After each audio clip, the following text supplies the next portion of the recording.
Program signed. This is the Northern Ireland Assembly Senate Chamber. Program signed.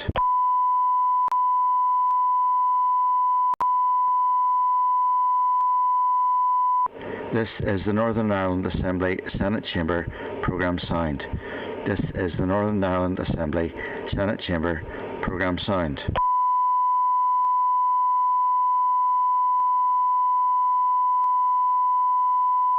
This is the Northern Ireland Assembly Senate Chamber. Program signed. This is the Northern Ireland Assembly Senate Chamber. Program signed.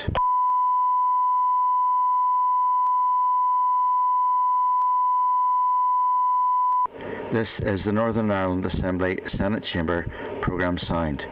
This is the Northern Ireland Assembly Senate Chamber. Program signed. This is the Northern Ireland Assembly Senate Chamber. Program signed. This is the Northern Ireland Assembly Senate Chamber. Program signed. This is the Northern Ireland Assembly Senate Chamber. Program signed. This is the Northern Ireland Assembly Senate Chamber. Program signed. This is the Northern Ireland Assembly Senate Chamber. Program signed. This is the Northern Ireland Assembly Senate Chamber. Program signed.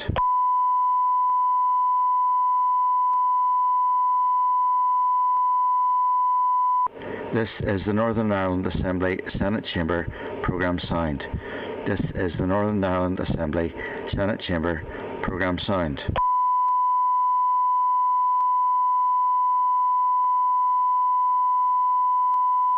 This is the Northern Ireland Assembly Senate Chamber. Program signed. This is the Northern Ireland Assembly Senate Chamber. Program signed.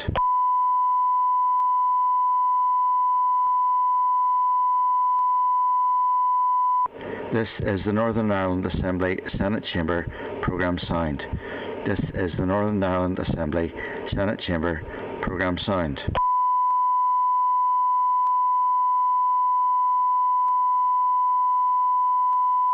This is the Northern Ireland Assembly Senate Chamber. Program signed. This is the Northern Ireland Assembly Senate Chamber.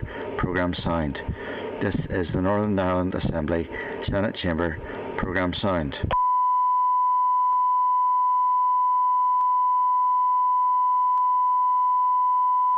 This is the Northern Ireland Assembly Senate Chamber. Program signed. This is the Northern Ireland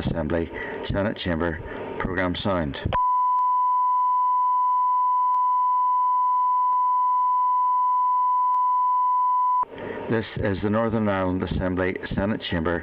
Program signed. This is the Northern Ireland Assembly Senate Chamber. Program signed.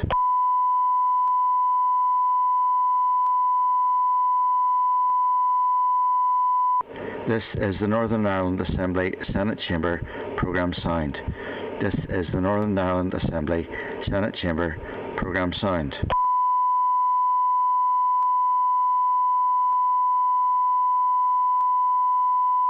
This is the Northern Ireland Assembly Senate Chamber.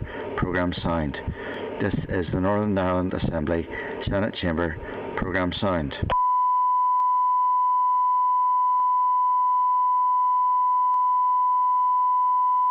This is the Northern Ireland Assembly Senate Chamber. Program signed. This is the Northern Ireland Assembly Senate Chamber. Program signed.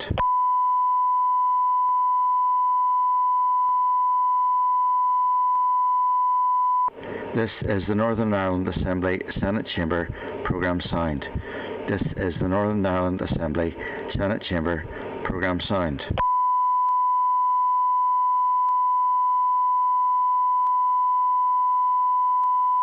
This is the Northern Ireland Assembly Senate Chamber. Program signed. This is the Northern Ireland Assembly Senate Chamber. Program signed.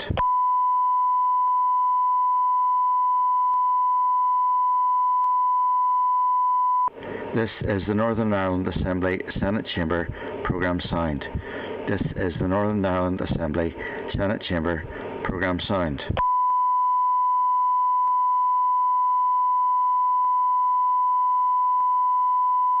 This is the Northern Ireland Assembly Senate Chamber Programme Sound.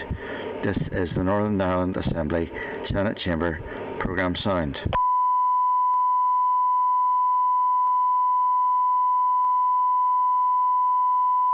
This is the Northern Ireland Assembly Senate Chamber Programme Sound. This is the Northern Ireland Assembly Senate Chamber Programme Sound.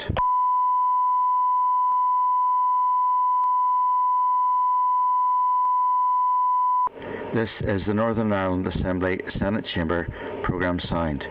This is the Northern Ireland Assembly Senate Chamber Programme Sound.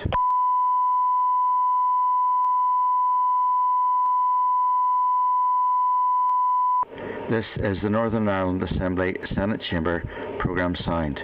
This is the Northern Ireland Assembly Senate Chamber Programme Sound.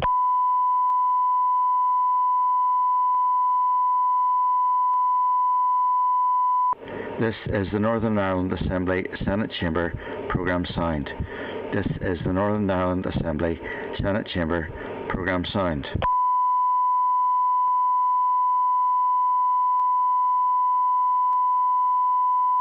This is the Northern Ireland Assembly Senate Chamber Programme Sound.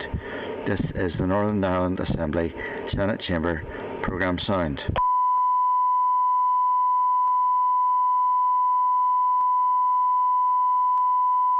This is the Northern Ireland Assembly Senate Chamber Programme Sound. This is the Northern Ireland Assembly Senate Chamber Programme Sound.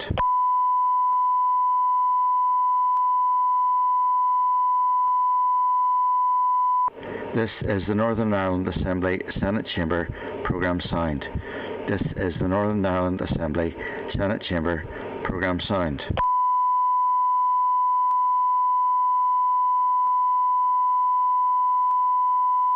This is the Northern Ireland Assembly Senate Chamber Programme Sound. This is the Northern Ireland Assembly Senate Chamber Programme Sound.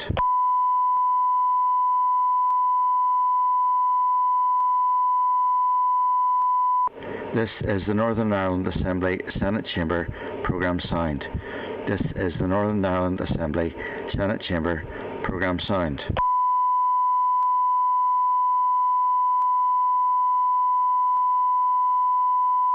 This is the Northern Ireland Assembly Senate Chamber Programme Sound. This is the Northern Ireland Assembly Senate Chamber Programme Sound.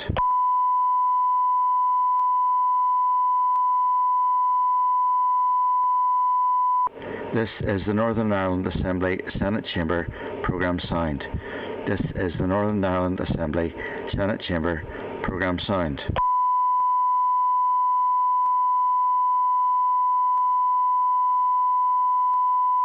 This is the Northern Ireland Assembly Senate Chamber Programme Sound. This is the Northern Ireland Assembly Senate Chamber Programme Sound.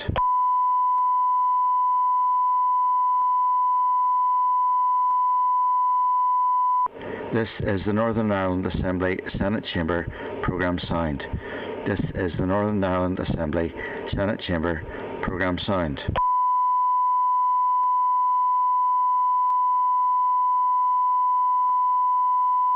This is the Northern Ireland Assembly Senate Chamber Programme Sound. This is the Northern Ireland Assembly Senate Chamber Programme Sound.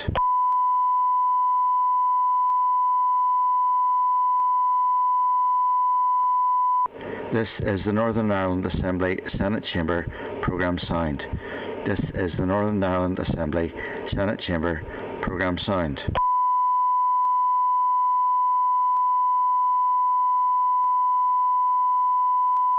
This is the Northern Ireland Assembly Senate Chamber Programme Sound. This is the Northern Ireland Assembly Senate Chamber Programme Sound.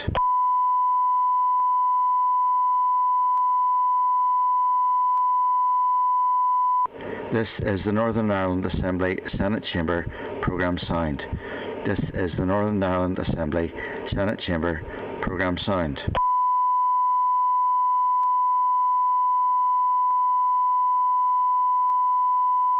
This is the Northern Ireland Assembly Senate Chamber Programme Sound. This is the Northern Ireland Assembly Senate Chamber Programme Sound.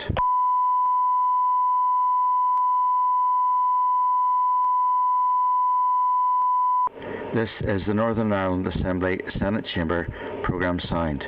This is the Northern Ireland Assembly Senate Chamber Programme Sound.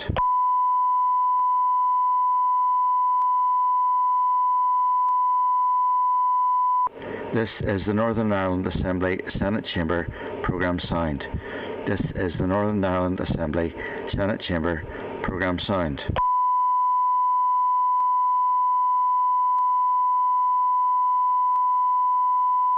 This is the Northern Ireland Assembly Senate Chamber Programme Sound. This is the Northern Ireland Assembly Senate Chamber Programme Sound.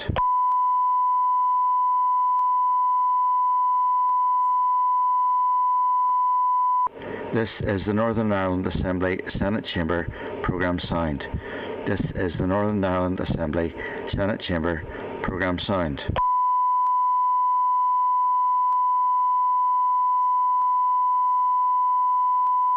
This is the Northern Ireland Assembly Senate Chamber Programme Sound.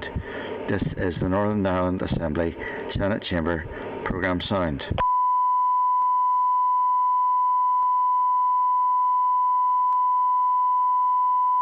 This is the Northern Ireland Assembly Senate Chamber Programme Sound. This is the Northern Ireland Assembly Senate Chamber Programme Sound.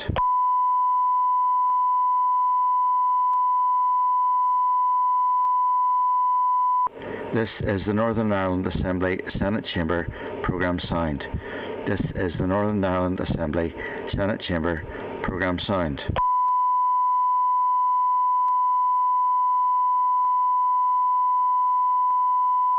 This is the Northern Ireland Assembly Senate Chamber Programme Sound. This is the Northern Ireland Assembly Senate Chamber Programme Sound.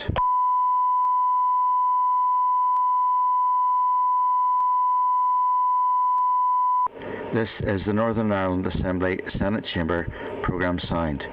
This is the Northern Ireland Assembly Senate Chamber Programme Sound.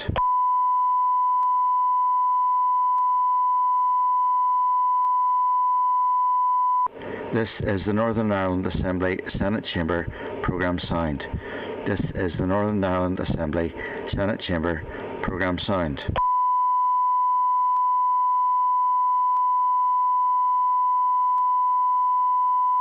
This is the Northern Ireland Assembly Senate Chamber Programme Sound. This is the Northern Ireland Assembly Senate Chamber Programme Sound.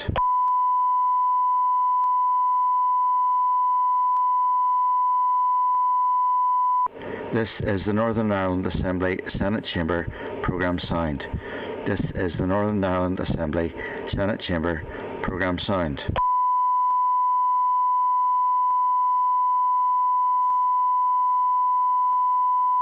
This is the Northern Ireland Assembly Senate Chamber Programme Sound.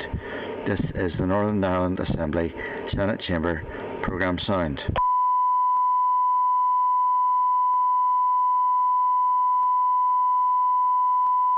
This is the Northern Ireland Assembly Senate Chamber Programme Sound. This is the Northern Ireland Assembly Senate Chamber Programme Sound.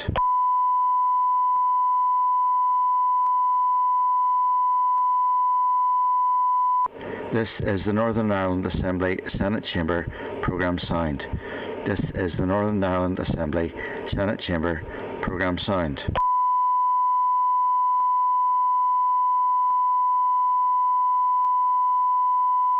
This is the Northern Ireland Assembly Senate Chamber Programme Sound. This is the Northern Ireland Assembly Senate Chamber Programme Sound.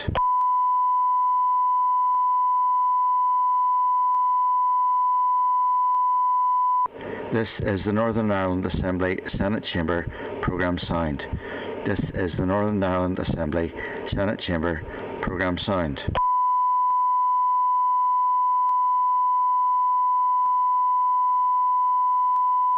This is the Northern Ireland Assembly Senate Chamber Programme Sound. This is the Northern Ireland Assembly Senate Chamber Programme Sound.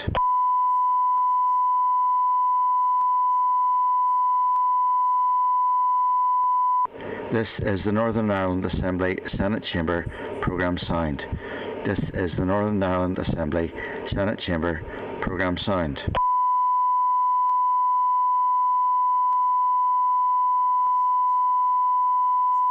This is the Northern Ireland Assembly Senate Chamber Programme Sound. This is the Northern Ireland Assembly Senate Chamber Programme Sound.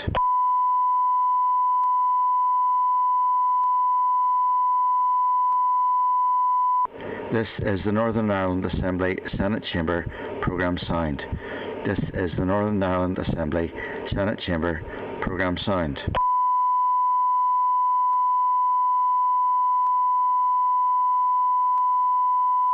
This is the Northern Ireland Assembly Senate Chamber Programme Sound.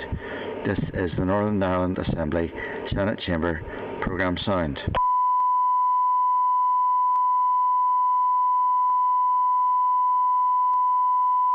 This is the Northern Ireland Assembly Senate Chamber Programme Sound.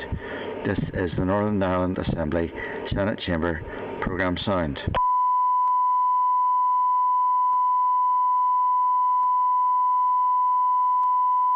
This is the Northern Ireland Assembly Senate Chamber Programme Sound. This is the Northern Ireland Assembly Senate Chamber Programme Sound.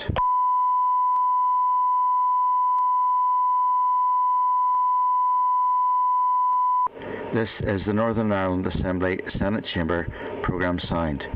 This is the Northern Ireland Assembly Senate Chamber Programme Sound. This is the Northern Ireland Assembly Senate Chamber Programme Sound. This is the Northern Ireland Assembly Senate Chamber Programme Sound.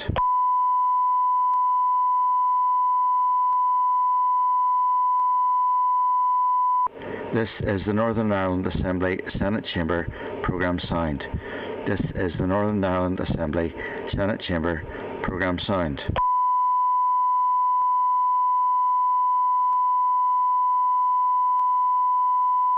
This is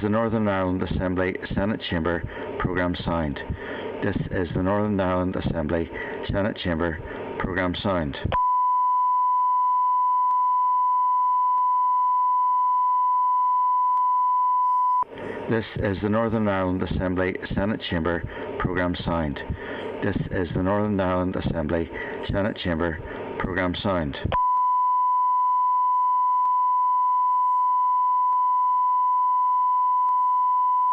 This is the Northern Ireland Assembly Senate Chamber Programme Sound. This is the Northern Ireland Assembly Senate Chamber Programme Sound.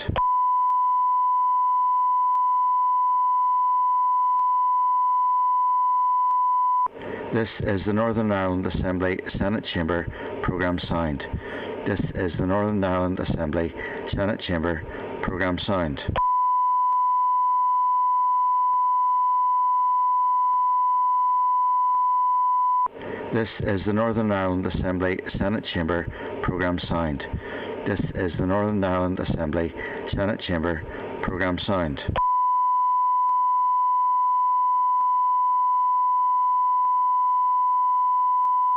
This is the Northern Ireland Assembly Senate Chamber Programme Sound.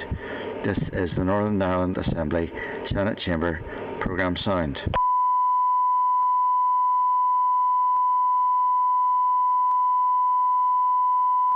This is the Northern Ireland Assembly Senate Chamber Programme Sound. This is the Northern Ireland Assembly Senate Chamber Programme Sound.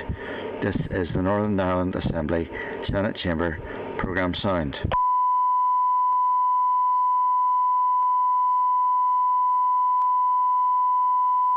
This is the Northern Ireland Assembly Senate Chamber Programme Sound. This is the Northern Ireland Assembly Senate Chamber Programme Sound.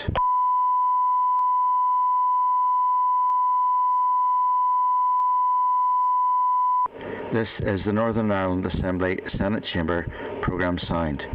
This is the Northern Ireland Assembly Senate Chamber Programme Sound.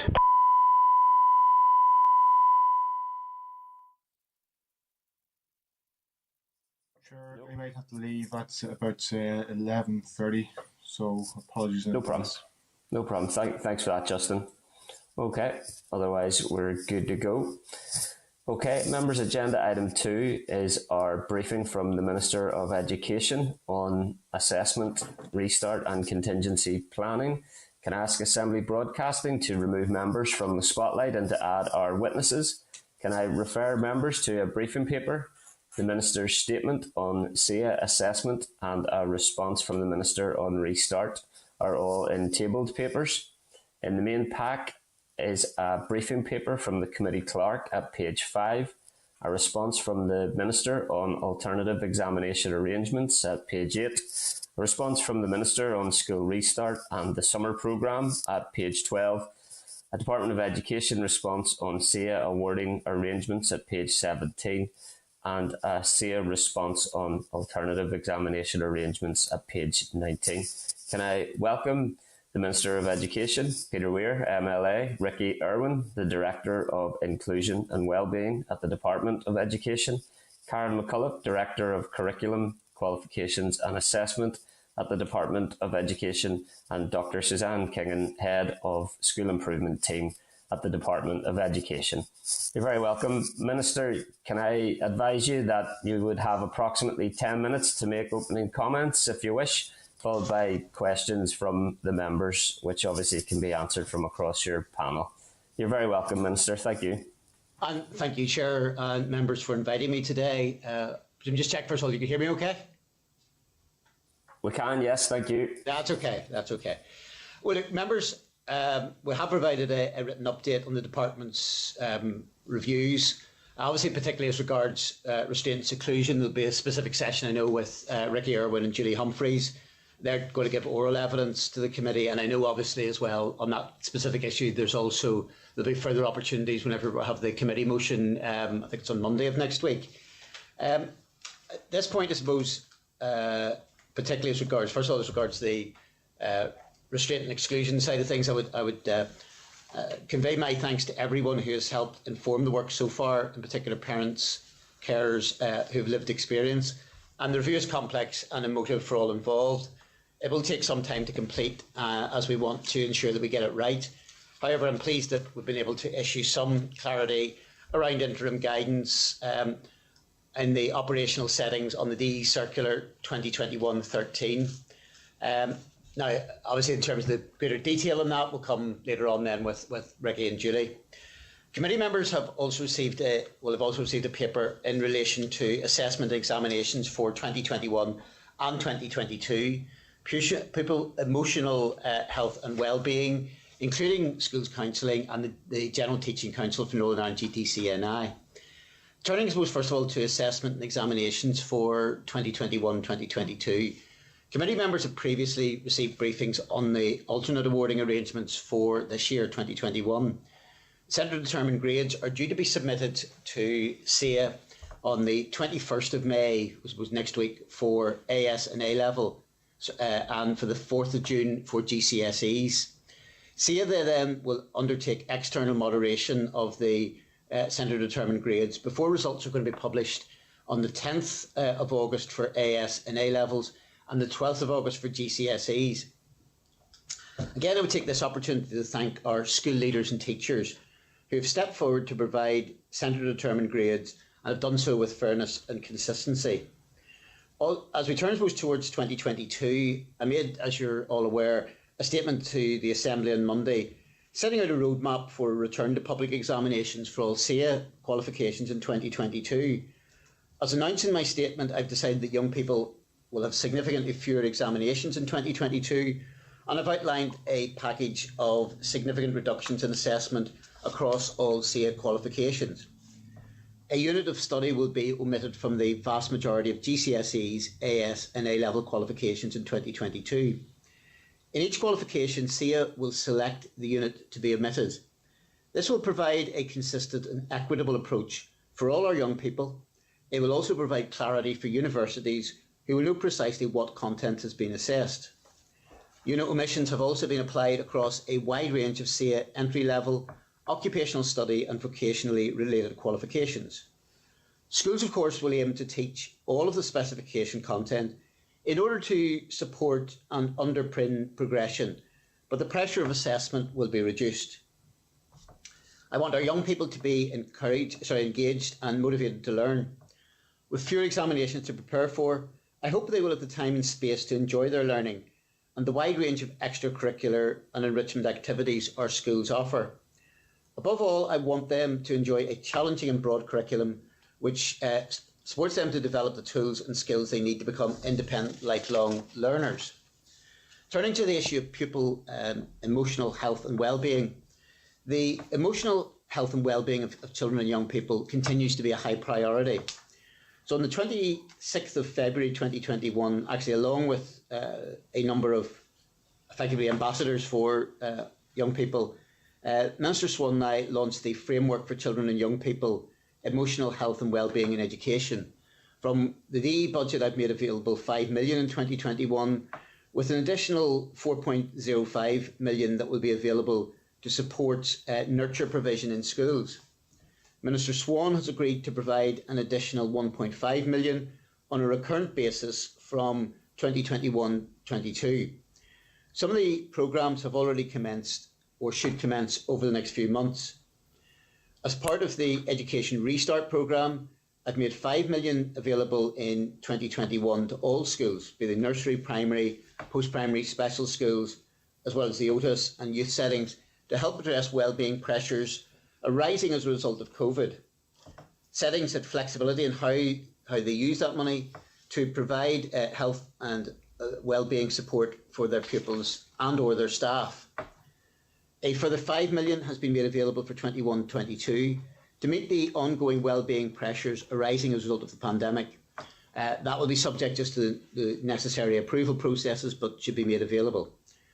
School counselling is available to all post-primary age pupils in post-primary schools, AOTIS and special schools through the Independent Counselling Service for Schools known as ICSS. Since young people have returned to on-site learning, there has been an increase in the demand for counselling, but this has not currently overwhelmed the ICSS. It will also be the case that a primary schools counselling pilot will commence during the 21-22 year, subject to securing the necessary funding and approval processes, including the development of plans for evaluation of the impact, benefits of this support for primary school children. And subject to the and the benefits of that. Finally, just to touch on the GTCNI. So officials have provided oral evidence to the committee on GTCNI on the 24th of March. Members are aware of the concerns about the organisation. Since then, there has been work done to progress a independent review of that, and tendering exercise went out, and Baker, Tilley, Mooney, Moore, or maybe just refer to them as BTMM, have been appointed to undertake that review, and that will report before the end of the summer. So, Chair, appreciate that maybe other subjects that the committee will also be interested in, but I'm happy to take questions from yourself and others. Thanks, Minister, and I'll try to be concise and prompt. I'm sure there's a range of issues that members will want to get through with you today. In terms of exams and assessments for next year, 2021-22, can I ask why you decided against a short public or committee consultation on those arrangements?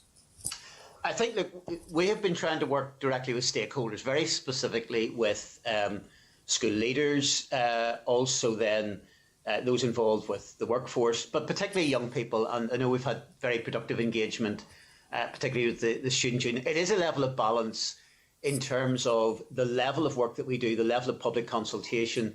I think the issue was we're in a situation that, particularly for those in examination years, some are already leaving school. Schools need to be given a bit of time to be able to prepare what they need to do for September 2021. We'll be in a position that, in terms of timescale, for example, on the ordering side of it, that CCA will be in touch, I think, at the very beginning of June with the sort of prescribed order and the detail in terms of what units of emission there's going to be. So I think if we'd gone to a further period of consultation, and look, this is always striking a balance in that regard, so there's no perfect answer. I think there's a danger that would elongate the process and give particularly schools too little time to be able to prepare. And I know that possibly because the way things worked out with the pandemic last year, there was a level of criticism, and maybe understandably so, that in terms of the final position, even as regards exams, actually into the term before that was able to be finalised. So it's about striking that balance and giving a level of preparation time for schools to do their professional work to be able to aid the students as we move ahead. Okay, and briefly in terms of this year's arrangements, do you accept that there are pupils that believe the approach that has been taken on exams this year has placed them under pressure at a time when many people have advised that the focus for school restart curriculum should be the emotional health and well-being recovery of children? Look, undoubtedly, I perfectly accept that some students will feel that particular route. And again, the reality is there not only no perfect solution, but to be in a situation where you move to a point at which the formal examinations are not there, there isn't sort of any magic ticket which suddenly means that just seamlessly people move into getting their qualifications while entirely avoiding any level of pressure or any level of evidence or assessment that needs to be generated. But look, it's undoubtedly the case that given where we are with the pandemic, yes, there will be pupils who will have felt a level of pressure. To some extent, I think even in a normal year, a lot of students will feel a level of pressure on a basis as they move towards examinations as well. So, circumstances may be different, but the general tenor of things may not be quite as radically different maybe as some have portrayed it. Okay, and what have you done to ensure that pressure is mitigated as much as possible in next year's awarding arrangements? Well, I think first of all to try to get clarity as much as possible. Also in terms of pressure, I suppose two aspects of this. Look, I think we're acutely aware, I know we'll come onto this later on in greater detail, that there's a need both on an ongoing basis and also a short-term basis for support, particularly for emotional health and well-being, to try to ease that pressure. Some of that will come directly via the framework, some will come via the COVID pressure.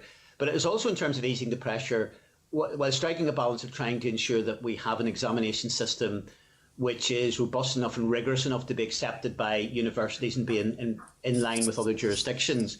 There has been, as indicated in the statement, a considerable reduction in terms of the assessment requirements for next year. That will ease the pressure, but when you're really ultimately when you're talking about qualifications, I think there has to be a level of honesty here which says that you cannot be in a situation in which simply all pressure is simply taken off. That's just not practical in that regard. Unfortunately, qualifications do come with a level of pressure on that basis. Okay, are you monitoring the impact of assessment on the emotional health and well-being of children and young people this year? Well, I think in terms of assessment, I think ETI will always be keeping an eye on what is happening, and I think they've done, for instance, pieces on, for instance, remote learning. I think some of the stuff at times, because maybe it's been overtaken by other events, has been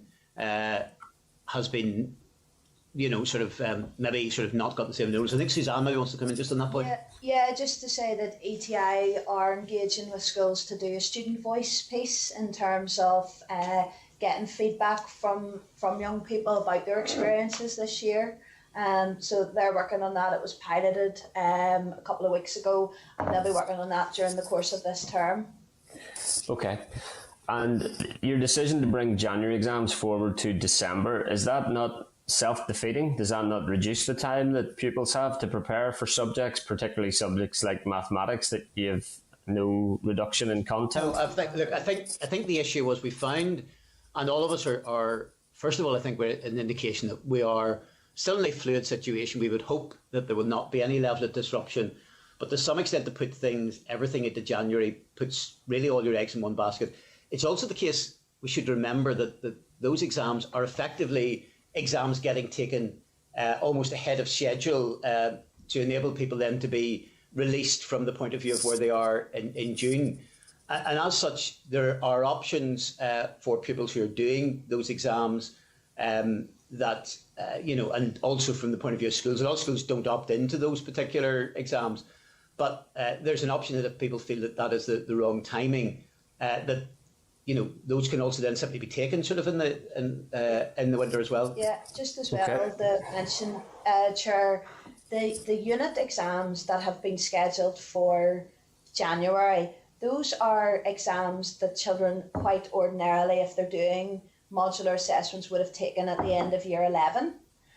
So a lot of children would have taken their first maths unit or their first English unit at the end of year 11 after effectively 2.5 terms of face-to-face teaching. So now they'll be taking them after nearly 3 terms of face-to-face teaching and a term of remote learning, you know. So, you know, a lot of young people who would have taken these exams normally at the end of year 11 will now take them in the December of year 12 and then take the final exams in the summer. So it's not a case of that. Another point that a lot of children made to us is they're quite happy not to have the pressure of studying and revising over the Christmas period. They're quite happy to do the exams while they're in school face to face, get them out of the way and be able to enjoy Christmas with their families. Okay. A lot of young people were quite vocal on that. Okay. Can you confirm whether Z scoring will be used to estimate marks for pupils who choose to omit units, or whether their grades will be based solely on exams sat? Sorry, there is a bit of a misunderstanding in relation to this. Like, say will develop, there will always be a situation where, for example, in an examination situation, somebody is off ill on the day. It's not a question, I mean, it's not actually a question of students choosing to omit units. The issue with the principal thrust of this will be that units will be omitted. It will be SEA that will determine which units are omitted. So it's not for the sake of argument.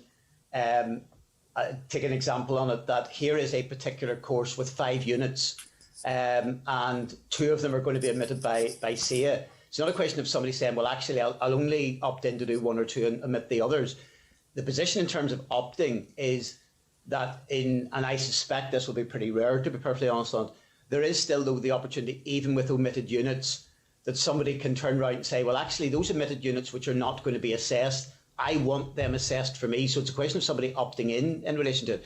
Now, SEA will develop, as happens every year, arrangements for those who, for whatever reason, may well on the day miss a particular exam, and there's never 100% availability. You know, it could be because of a particular set of family circumstances or an illness or whatever. Okay, there's a couple of other issues I'd like to ask you about. I'm running out of time, and I hopefully will see you again before the summer recess, Minister. But in brief, are we going to have a childcare strategy before the? I hope so as well. Maybe we're on the same side on that one for once. Then, can I ask if we are, Chair, don't tell anybody, please. Yeah, that's no use for you. Yeah. Can I ask if we're going to have a childcare strategy before the end of the mandate? Look, I would hope so. I mean, maybe I can't say too much in relation to this. We're due because there's a paper going to the executive very shortly on, as members will be aware, maybe to give, I suppose, one level of indications in terms of things. People who've seen the interim report of the education underachievement side of things will see that one of the critical themes of that will be early interventions. And I think that childcare is a very important early intervention on 2 grounds, both in terms of the impact that it has directly on families, but also onto the developmental level for young people. And consequently, I think there'll be a paper going to the executive very soon with the idea of hopefully around about the end of this month, the public launch of the final report in connection with that. So I would like to see the executive commit to a childcare strategy before the end of the mandate. Okay. The Assembly voted unanimously in favour to remove the exception of teachers from the Fair Employment and Treatment Order this week. Minister, I'm conscious that the Executive Office Ministers, who regrettably didn't attend the debate, have the legislative power in relation to this matter, but do you support the removal of the exception of teachers from FEDO? Very much so. Look, I think that everyone, particularly, I think that maybe questionable, shall we say, that whether there was any particular justification at the start for that. I would leave that, that, if I can use a phrase, educational historians will make a judgment call. Now, I don't think there's any justification for that. Obviously, it is something that lies directly outside my department's control. But, I would like to see anybody in terms of the teaching profession purely on the basis of the merits without fear of favour to whatever background they come from, and that basis on it. And I suppose, to be fair, it's maybe a little bit disappointing across the board that as an assembly we haven't moved more quickly on this subject. Yeah. But I suppose the fact that as you've highlighted, the fact that this was something that was unanimously agreed by the assembly shows, I think, that all parties are to a greater or less extent on the same page in this issue. Given a fair wind, I should be able to present a legislative vehicle to address that, hopefully in this mandate. That's in my capacity as an MLA, though, so I'll not say any more than that in my position as chairperson. Thanks, Minister. Can I bring in Deputy Chairperson Pat Sheehan, MLA, please? Thanks. Thank you, Chair. Minister, I wrote a couple of months ago in relation to increasing capacity in terms of counselling in schools, and I'm glad to see that's going to happen. But you did mention that there has been an increase in demand. Could you tell us how big an increase there has been in the demand? I don't have details. We don't have details of the exact amount. What we know is, and look, and Pat, I think this is going to be, it was always likely to be the case that given sort of on top of what the general pressures are there amongst young people, and we've seen sadly that I mean, I visited too many schools even during lockdown where there's been suicides, and I think that's the tragic outworking of that. As indicated, we don't have the exact quantum to hand. Was it? Some numbers, yeah. We do have some numbers. I'll bring Ricky in a moment just with the numbers.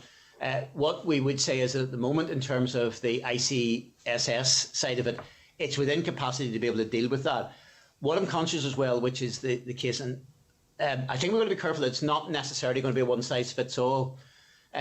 But I think there has been a feeling, if you like, at times, maybe I think a mistaken feeling that, these are really only issues which happen in post-primary schools. And I think primary schools have felt, particularly in terms of counselling, in terms of support, that they've maybe been the poor relation in the past. I think we're determined to try and rectify that, which is why I think we're looking in the new academic year to roll out pilots in relation to primary counselling. Now, I'm conscious, having, before I was Minister, met with groups who were involved in counselling, they will say that you don't simply take the model that's there in post-primary and try to sort of retrofit it over primary schools. And it may well be that we have to do that. But Ricky, I think he's got the figures at hand. Oh, he's got some figures anyway. Yeah, thanks, Minister. So we've been monitoring the demand levels with the EA in terms of the independent counselling support service for schools. And at this stage, the waiting lists are not higher than pre-pandemic levels. And the ICSS is managing the demand by bringing forward some sessions that would have been planned for the summer and providing those now. So the service is not overwhelmed by demand, and we're keeping a close eye on this. So the exact numbers in terms of post-primary schools would be around 400 people on the waiting list. The service tells us that it's being managed at this point in time.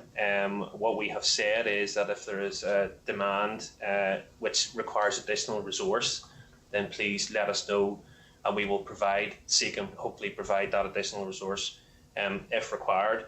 But it isn't the overwhelming demand that may have been expected. Look, and it may be because I think the nature of things will be unpredictable. Look, I think there will always be a concern that you get a sort of form of delayed trauma with the pandemic, that you get a scenario where pupils coming into school on day one, for instance, on a return, are very happy to see the overwhelming feeling whenever I've been around schools, and I'm sure you've found the same, is that the biggest single thing is probably the academic side of it's very important, but for a lot of the pupils, it's simply being able to engage with their peers, and there's a level of happiness. But what we don't know is, if you like, if that is setting up a certain level of false optimism, which maybe 6 months down the road we may see some problems starting to arise. So I'm not surprised it may not be absolutely immediate. Okay, and I understand we can't be precise in terms of what's coming at us, but we did hear the mental health champion warn about potential tsunami. And I know you've said yourself, Peter, that mental health and well-being is a priority as we move out of the pandemic here. But, if we move on to the assessments, and the mental health champion advised that there should be a gradual return to academic learning. But the anecdotal evidence we're getting is that schools are using these assessments much, much more than was anticipated. And that in itself is going to put a lot of pressure on the shoulders of pupils. So, I mean, do you accept that allowing the schools to have so much discretion in around assessment wasn't the right course, and particularly when we take account of mental health and well-being of children? Well, no, because like we gave guidance to schools. I think that if we were going to have something that was so prescriptive, I mean, in many ways, this is an idea of centre-determined grades. Actually, the problem is if you're going to be very, very prescriptive, for example, about what evidence that you're going to get, you will actually push schools probably more and more towards having to do formal assessments on that basis. And I think part of the problem, particularly as regards those particular years, I think there's been a greater level of flexibility in terms of students who are below that age, being able to work them back in.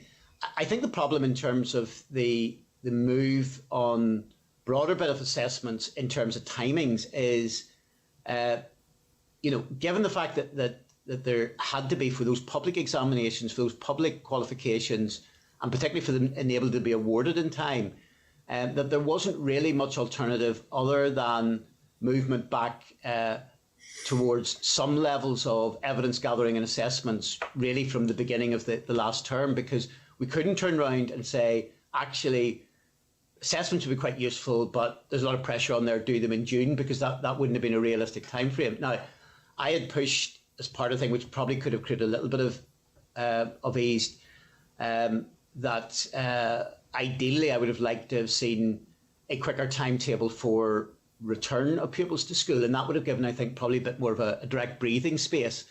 But I think there was a level of wariness there, and understandably it's not my place to second judge this, from the health side of it, that they wanted this taken in gradual steps rather than, if you like, getting those students back maybe at an earlier stage. I think that if they had been back at an earlier stage, it probably could have led to a greater period of we could talk about that all day. But I mean, given the fact that you've said there has been an increase in demand for school counselling services, and the anecdotal that's coming from students in particular and their parents about the increase in burden of assessment, I think it's something that we definitely need to keep an eye on. I want to move on to the Engage programme. And I don't know whether, Pat, on that, maybe just sorry to interrupt you a second, but I think Suzanne wanted to come in just on that point, just briefly.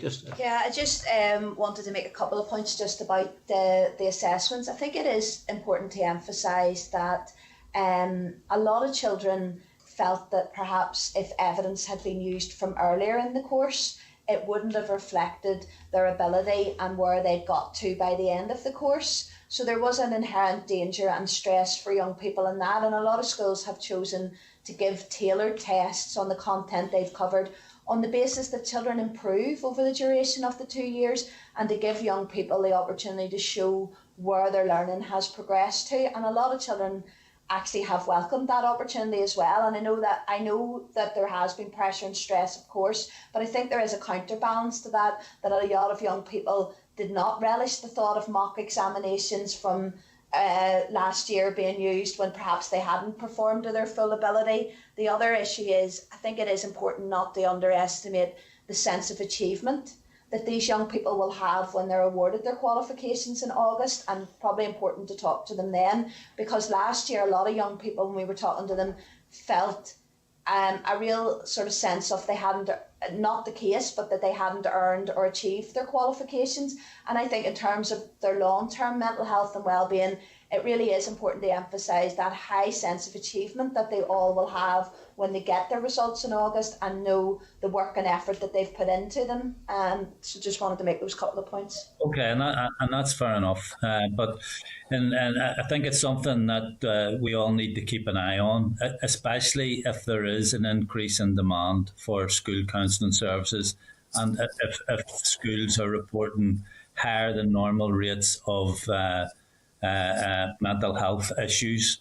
In terms of certainly we'll keep it on, as Ricky said, we're keeping it under review. We're asking, particularly because EA are the direct interveners in that regard, we're asking them to keep us informed if there are pressures. May well be that as a result of that we need to seek some level of additional money to be able to support that from the executive. It can't just be found in-house on it. So look, I appreciate the point very well, Pat, in relation to that. Okay, thanks for that. Final question, Pat. Thanks. Yep. In terms of the Engage programme, I welcome the continuation of funding. But given the scale of disruption, would it not be sensible to be a lot more ambitious? And if we look particularly at the Irish medium sector, where the whole ethos is about immersion education, they have been particularly badly hit by school closures because children whose parents don't speak Irish are at a clear disadvantage in terms of their learning through immersion in the language. So I'm wondering, have you any bespoke interventions that you could use in the Irish medium sector? And in terms... Look, Pat, I don't have them directly to hand, but I know there has been some work done directly with the Irish medium sector in relation to that. And look, what we can do is probably, because it's not immediately to hand, we'll get you the details of that or in connection with it. Look, in terms of the scale of intervention, I suppose as well, I think there's probably two practical barriers. I think that it is always the case, and I think that next year's Engage will be a little bit, will push the boat out a bit more than what was there this year. But obviously that is subject to the level of finance that we can get from the executive. And indeed, even though there's been a lot of money being put in across the board in terms of COVID, there's always a lot more. And we've a long list of some things that we would like to have that haven't as yet been funded in terms of COVID for this year, but there may be further opportunities. But okay. the other thing which tends to act as a bit of a barrier, I think, on the Engage side at one level on it, principally the Engage money is largely spent with levering in additional staff to help with additional teaching, which is largely speaking of the substitute list. And I suppose that in terms of numbers is not inelastic. I think one of the things that's maybe been slightly exposed by the pandemic is that there has been a perception for many years that we have a vast pool of untapped numbers of teachers who could simply come in and do things. And perhaps from a practical point of view, it's not been those who are in a position to come in and provide large amounts of full-time, but it's not maybe been quite as big as we thought it was going to be perfectly honest on it. Okay. Pat, I need to bring it. I need a very brief comment, Pat. I need to bring Robin Newton in, please. Thanks. I mean, we're often told, Minister, we should live every day as if it's our last. Could I suggest to you that, given the possibility that you may be in your last few days, in office. I'm assuming Pat is in the death thread. You have an opportunity to leave a good legacy behind you over the next few days. So that's me. I would simply say the philosophy of live each day as if it's your last doesn't tend to help with business cases for the DOF, just in my experience. Well, you used your time wisely. Robin Newton, MLA, please. Thanks. Thank you, Chair, and thank the Minister for again being with the committee and indeed also to the officials. Minister, I don't really have a lot of questions, but I do want to say around the alternative examination arrangements, the statement in the Chamber, I think, was extremely welcome, extremely useful as well. And I'm pleased that the arrangements are robust and indeed that accepted across the whole of the UK, because I suppose the worst thing in the world would be that our young people, our pupils lose out. And I think that today's explanations add to the clarity of the matter and ensure that our young people will not lose out. We do have, it has many, it has many critics, but our standards in our educational system, I think, are respected across the whole of the UK, and particularly at university level. I really just want to concentrate on the summer scheme, the restart in the summer scheme. And I know that, Minister, you welcomed the committee's endorsement of the summer scheme in support of our children and young people. But I just really, in your letter, and perhaps you can add to what was in your letter, what progress really has been made in this area with the Department of Health and the Department for Communities, and even right down to the councils taking part in the summer scheme. Well, I suppose there's a couple of aspects to this, Robin, and again, there can be work, cooperative work. I think is able to take place. I suppose in terms of the summer, there are two prongs to that.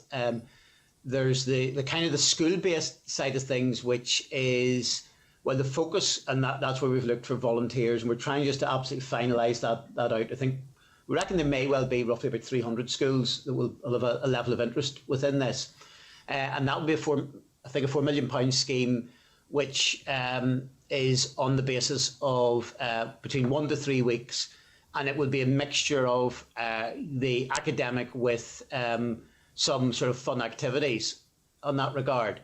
And then obviously then there is particularly for a range of organisations, the £5 million that will be through the youth side of it. Now, I think as part of that, both in terms of those applying for it, we're able to work, and I know that I think there's a level of openness both at public school level and also at the youth level. I think for organisations will probably be keen to cooperate with whoever is there on the ground. And I know, for instance, in terms of where they are looking towards this, just to take one example, I know Mid and East Antrim Council had a meeting with the Mayor and some of the representatives of Mid and East Antrim Council, I think before even any of the schemes were announced, and I think they're keen to cooperate. So I think, I think from that point of view, this is largely DE driven, albeit then into the organisations, but the aim is largely speaking to have it on the ground. And certainly I don't think we're creating any barriers to levels of cooperation that would be there on the ground, but a lot of it will come from within communities themselves and within organisations themselves. Can I ask you, how has the scheme been communicated to the school principals?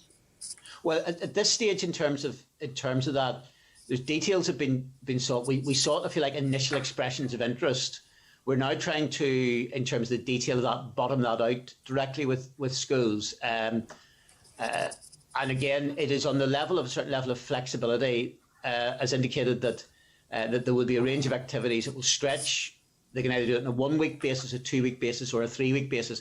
It is voluntary towards schools, and it's very understandable that for a lot of schools also they will take a view that, look, this has been an incredibly tough year. We simply want to get that rest and recharging during the summer. That is very understandable. So it's not compulsory towards anybody. And again, there is the opportunity for schools that they can rely in terms of those that they draft in, either on staff who will come in and I suppose essentially get paid for their time, or alternatively, for instance, on the learning side of it, and materials will be provided. They can use, again, substitutes in relation to, I mean, I suspect probably one of the advantages for all of us is that perhaps the amount of summer travel that would normally take place during a summer will be a lot more curtailed this year than would normally be the case. I can tell you, Chair, that Belfast City Council has indicated a very strong indication that they would be willing to support the scheme. Mm. And again, I think as well, what formally comes through funding through DE, I think there will also be other partner organisations such as the councils that may well either want to do their own thing, cooperate in relation to it, but also lever in additional elements for young people as well. So to some extent, if we take the two elements that I've mentioned, that we've managed to get COVID funding directly through DA of about 9 million between the two elements, hopefully we'll be in a position that, be it through local councils and others, that overall pot and therefore will grow. And it's not simply about the figure that it's attached, but every million that's levered into that is more opportunities and more direct provision for our young people during the summer. And, I think we'd all take a view that our young people have had a really tough time during the pandemic. Yeah, I totally agree, Chair. And I think the emotional health and well-being our pupils has to be paramount. Can I maybe just finally, Chair, can I ask the Minister, have you given any consideration to a figure or figures of some public prominence being champions of the scheme? Well, I think, I mean, look, we can look at that from a broader sort of PR point of view. I guess a lot of this is not so much the big bang profile stuff on an Ireland-wide basis. I think a lot of this actually, and particularly we're seeing with a lot of the good work that's being done by youth workers on the ground, by voluntary youth organisations, by uniformed organisations, for instance. A lot of this is actually more about the nitty-gritty that's actually happening directly within communities and what can be facilitated within communities. And look, it's noticeable, for instance, as part of the overall summer side of it, that on the youth side, yes, there are the specific sort of camps, sets of activities, but also some of the money will also be made available to help increase that level of outreach, which is happening there, and also the work that's happening within youth centres. And again, I know there was a little bit of maybe a misplaced concern in that regard, but understandably, that, for example, whenever the executive, we got agreement to have a greater level of opening up, for instance, of youth centres, I think there was a desire which has been met that it would not be at the expense of those who are doing, and particularly where we've seen various communities in conflict in that regard, again, working with the likes of TEO in this as well, that anything that was getting done from a youth centre point of view or an activity point of view was not then a substitute for what was happening in terms of outreach, but actually both were ramping up. And I think that's important. Hopefully we can have, from that point of view, for our young people, a summer to remember for good reasons this year. Yeah, Okay. I was just going to say, I think Suzanne just wanted, yeah. I was just going to Okay. say one of the real benefits of using schools for these schemes is that sometimes those hard to reach families and the very people who would want to be able to take advantage of the provision, sometimes, you know, through the school they have the links with those families, they know the children that they really want to target and make sure they get them in, and they have a higher success rate in terms of engaging with those children. So I think there's a marvellous opportunity there through the schools network to really reach out to children who might not always benefit from summer activities, you know. I think that's an excellent point, Chair, and should be strongly borne in mind. Yeah, maybe if the department could provide the committee with a bit more detail about the precise nature of the activities planned, that would be great. Yeah, we're happy to do so. Okay. Can I bring in Daniel McCross, MLA, please? Thanks. Thank you, Chair. Thank you, Minister, and to your departmental colleagues for being with us. There's many burning issues and challenges, and I know there's some uncertainty as well as to whether you'll be Minister in a few weeks or not. But I know that you'll prioritise some of these issues, hopefully. I know, Daniel, given your experience, if you want me to put a good word in for you with Edwin, I'll see what I can do. Thanks very much, Peter. The SPAD job might be going. Yeah, okay. in a different room, Peter Martin has just collapsed on the floor in that regard on it, but there you go. Your clock's ticking, Daniel. Your clock's ticking. Go ahead. Right, Chair. Minister, just straight into a question specific to SIA guidance, but the interim mental health champion made it very clear that on school restart, academic work should be phased in gradually after a recovery period had taken place. I've raised this with you before, Minister. Despite this, I've received numerous letters from parents complaining that their child returned to school.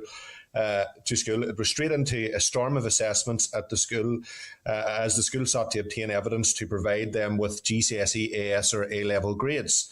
While both you and SIA have stated that schools are free to determine how many assessments and what type of assessments are needed, the SIA guidance you approved steered schools in the direction of a hierarchy of evidence and a preference for it to be recently obtained.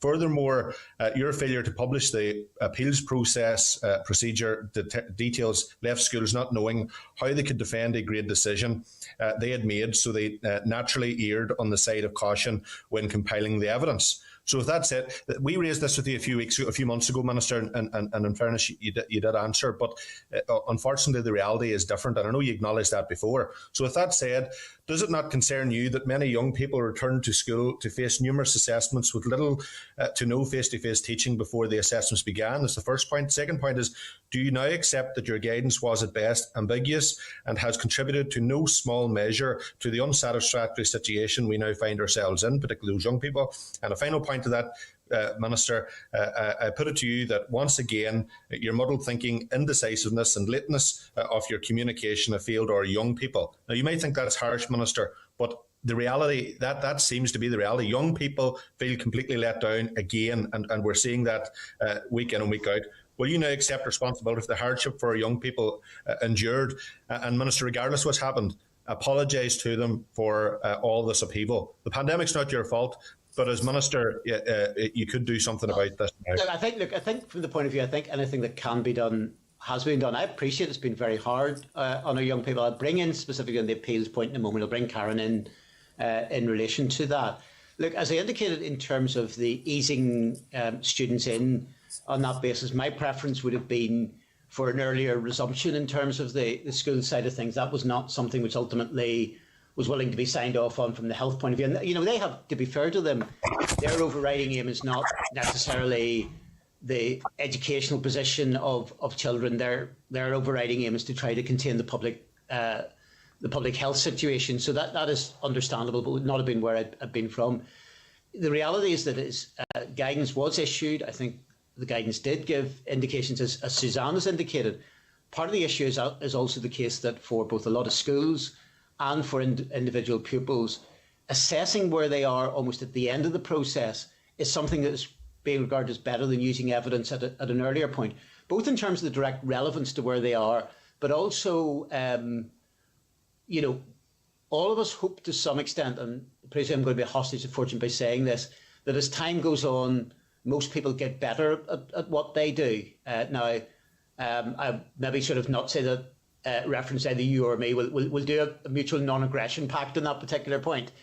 But there will be a situation there that, from that perspective, that there will be a desire to put in that. And we are in a situation that in terms of when things could have happened in terms of assessment, look, this is not like a scenario where there's a bit of inconvenience and somebody then takes their driving test a couple of months later. You know, you're under a particular time frame, a particular time pressure that is there in terms of that level of assessment. And, you know, evidence does have to be a level of robustness. This is not simply a tick box exercise purely internally within a school, but these are public examinations. I think on the appeals point, I'll bring in sort of Karen just. Yeah, just to pick up a point is fair about the range of evidence that's being used. I mean, as you mentioned earlier, there was flexibility and it could be drawn from a wide range of periods throughout and the types of evidence that could be used. And that flexibility is really important. That information is available to the pupil. They know what's going to be used to determine their grades. It's set out in the policy, the centre's policies. And we know from feedback that it is a wide range. Just on the appeals, I mean, that's done, you know, across all of, you know, England as well, so that there's consistency around. But the CEA are currently consulting on that post-result service and are looking at a 3-stage process. Stage 1 is a centre review. Then if a candidate remains unsatisfied after that, they can go to stage 2 and the centre will submit an appeal to CEA on the candidate's behalf. And then if this candidate remains dissatisfied with it, they can go to a stage 3, which is an exams procedures review service as well. I think, Daniel, I mean, part of the complication in terms of appeals, it's an issue which complicates matters to some extent on the wider qualifications piece, but it's also particularly the case on that is at the heart of this is going to be both fairness and also portability. Mention was made, I think Robin mentioned earlier, in connection with the importance of portability, because it's not just what grade they will get. There will be, for instance, universities and others who inevitably will have a certain number of places on a course, and the final allocation of places will, generally speaking, quite often come down to choice between candidates who've pretty much got the same grade. And if we reach a point at which our students who on a particular bit have got a set of grades and compared with, I don't know, say somebody from Bristol, for example. And they're saying, well, they got those out of Northern Ireland. They're not really worth as much as what we don't really regard them as much as being on a level playing field.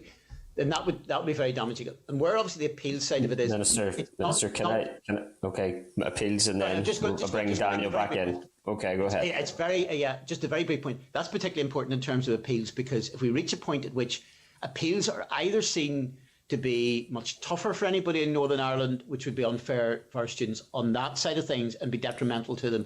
But on the other hand, if appeals were seen, I suppose, in a golfing term as simply as a gimme, and we had vast numbers of appeals being successful, then again there would be an assumption made on a national basis that getting a result in Northern Ireland was a lot easier than getting a result elsewhere, which again would count against the opportunities for our young people to be. So it's actually one of those things that have got to be entirely in step. But that means, therefore, that sometimes even in terms of both the range of actions and the timings are not always entirely within our hands in Northern Ireland. Okay. I'm gonna pause you, Daniel. Let me just intervene very briefly as well here. Okay, Daniel, I'll give you your time, but Daniel articulate the issue very well, Minister, in terms of concerns regards a hierarchy of evidence and ambiguous guidance. Okay, you've responded to say flexibility, portability. Can I pin you down on this, Minister? Do you accept that the SIA guidance issued to schools in writing placed quote unquote higher value on controlled assessment? Yes. Yeah, I think Suzanne wants to come in just now. I think the issue is that the point that was made in the guidance was that evidence that's gathered under high control conditions at the end of a course is most likely to be the best reflector of the standard at which the child is performing. You know, there is no getting away from that, but there is flexibility to use other evidence as well. How do you think a school is going to respond to being told that? Yeah. But the issue is, in terms of the tests that have been provided by schools, these are not public exams. These are tests that are tailored to the content that the children have been taught, that are scaled back, that may have only covered 1 or 2 units. There is nothing intrinsically wrong with a class test. No, and I'm not saying that either, but I think the Minister and the department just ought to be honest and say we placed a higher value on controlled assessment and we move on. That's fine, you know. There's flexibility there to use all types of evidence, different subjects. There's flexibility, but there's a higher value on controlled assessment. That's the bottom line. Look, reading into Daniel's time as well here. I thought it was important to stress that point. Daniel, bring you back in. Chair, you're 100% right. This is where the position has actually changed, because when we brought this up a number of weeks ago with Minister Weir and with Justin Edwards of SIA, we were told that this wasn't the case, that in fact it was up to schools to determine it. But because it is. But let me finish the point. I understand you said it is, but the difficulty is because the appeals mechanism hasn't been published, it has left school leaders in a situation where they're basing their decisions on the safest possible evidential base, which unfortunately is at the very top of that table, which has 10 items on it. 8 is the scale, in my opinion, 1 being the strongest evidential base, and the 8th point down, which is performance in any class assessments, as the weakest. So therefore, principals have been left with no option but to go for the strongest evidential base for which they determine the grade. So in fact, it's not up to schools at all, because this has hamstrung them.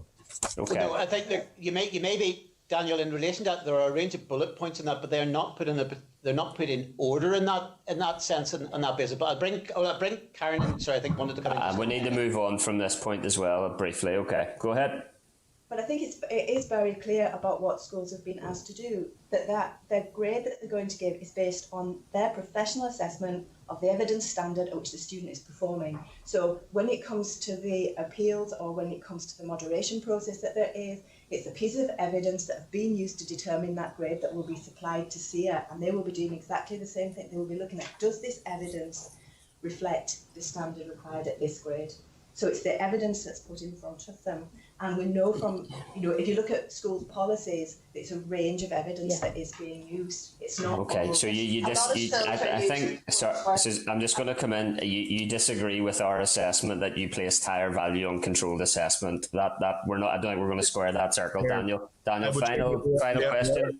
We are going to square the circle because it's written in black and white in their own guidance. Like, the first point, for instance, which I would consider one of the strongest evidential bases, which unfortunately principals are forced to consider, clearly states, when taken under high control conditions where the public health situation allows, these assessments will be a good indicator of the standard of strong performance. Yeah, of course, Daniel, there's a good indicator. Daniel, I could sit and list. I could sit and list Okay, wait, just wait, pause for a second, please, pause for a second. Let the Minister respond and I'll let you come back in, Daniel, okay? I haven't made the full point for the Minister to respond. I have to make the second part of the point because I don't make... Okay, hold on, right. If you go down then to the very bottom, and I appreciate the Minister said that this isn't a scale, but if you go to point 8, for instance, performance in any class assessment taken throughout their study, it clearly states this may consist of a variety of evidence types produced under different conditions. And here's the key point. Evidence of this kind is unlikely, this is unquote, unlikely to form a strong evidence base on its own, which means that schools couldn't consider, but hold on, Minister, schools couldn't consider using that point because you haven't published the mechanism for appeals, which means that they're stuck with... Look, Daniel, I have consistent... Look, first of all, in terms of the list of the points within that, they're not in a pecking order. I could, for the sake of argument, list the full 9 members of the Education Committee. I could list your name first. It doesn't necessarily mean that... Okay, Minister, I'm gonna stop you here. I'm gonna stop you, please. Appeals are tied in with the national position to try to make sure that they're there.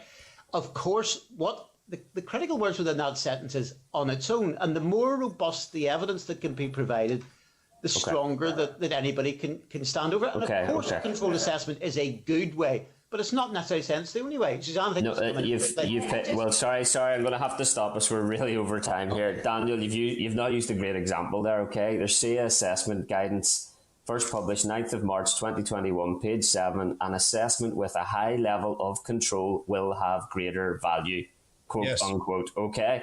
I'm going to pause us on this line of questioning, okay? I need to bring in Robbie Butler, MLA, please. Thank you.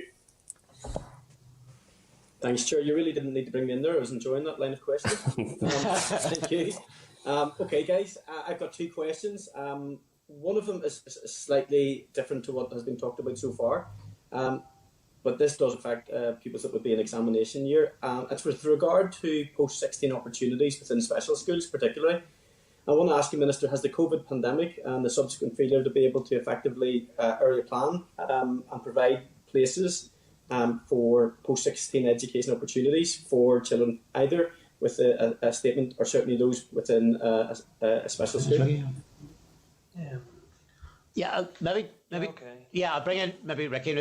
Robbie, you were just a little bit. I think we got the gist of that. You're a wee bit faint just there, but okay. Yeah, Thanks, Robbie. I'm just trying to understand the question. So, can you just repeat that? Is in relation to the impact that the pandemic has had on placement of children with statements who are post-16? So basically, I'm thinking it's more specifically in around special schools, and obviously there's consultations out of area planning consultations out, but there's area planning was also an issue pre-pandemic. So there's going to be a number of pupils who either haven't been able to take GCSEs this year, and particularly in special schools and some mainstream schools.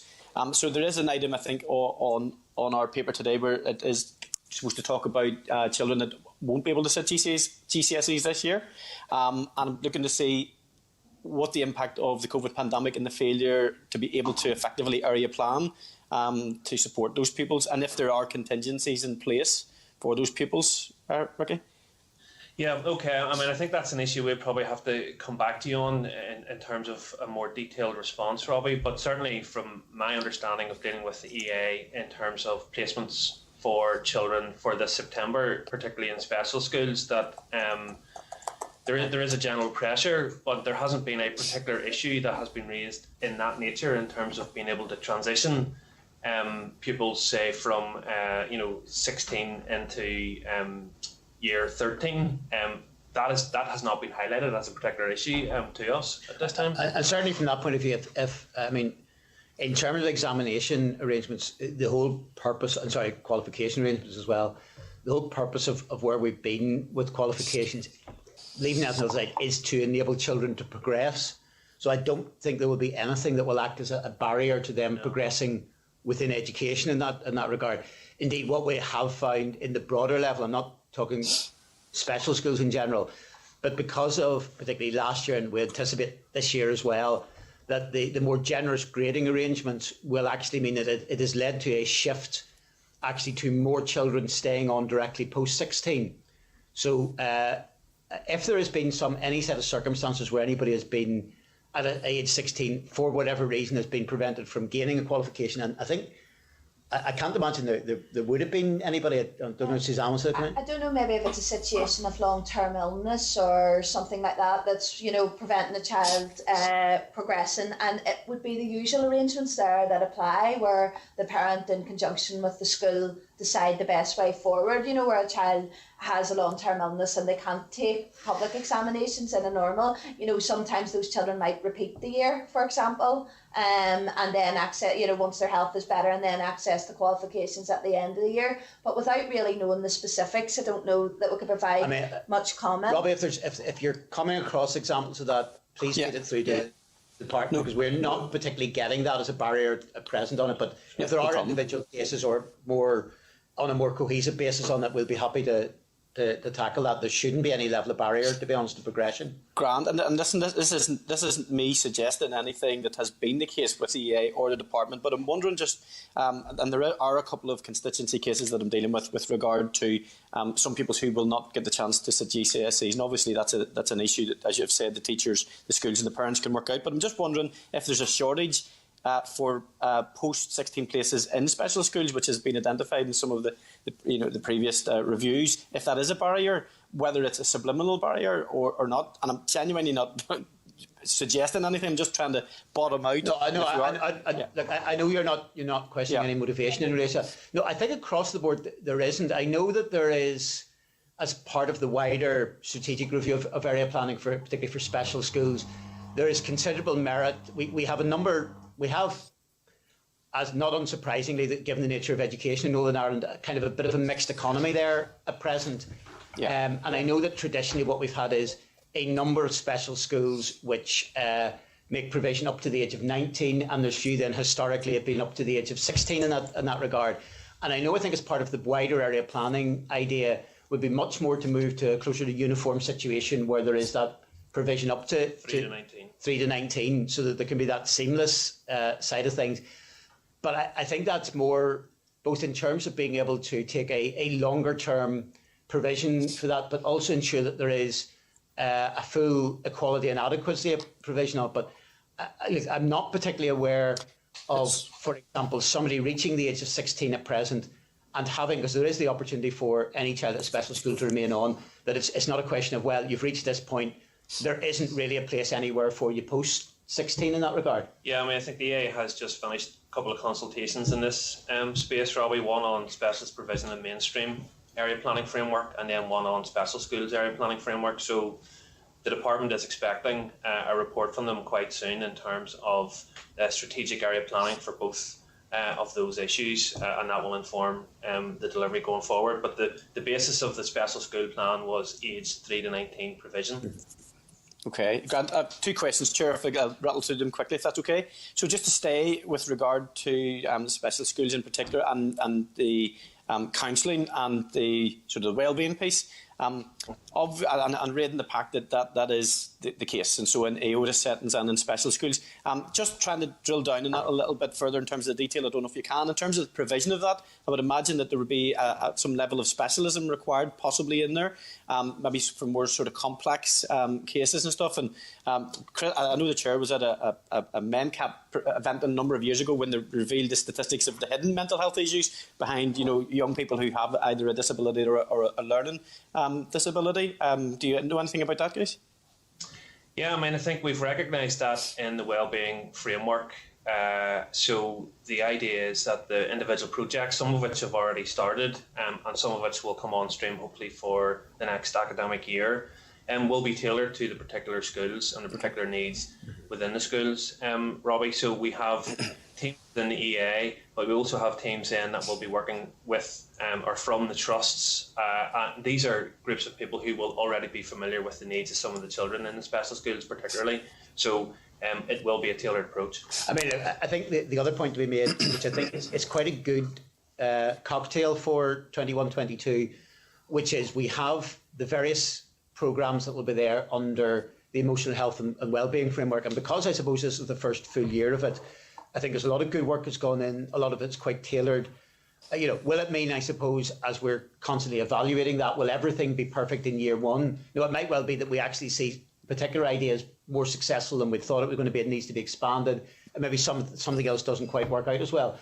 But I think the other thing which is quite a good cocktail is you have that element of it, which to some extent, if we use the phrase, is coming more or less from the top down.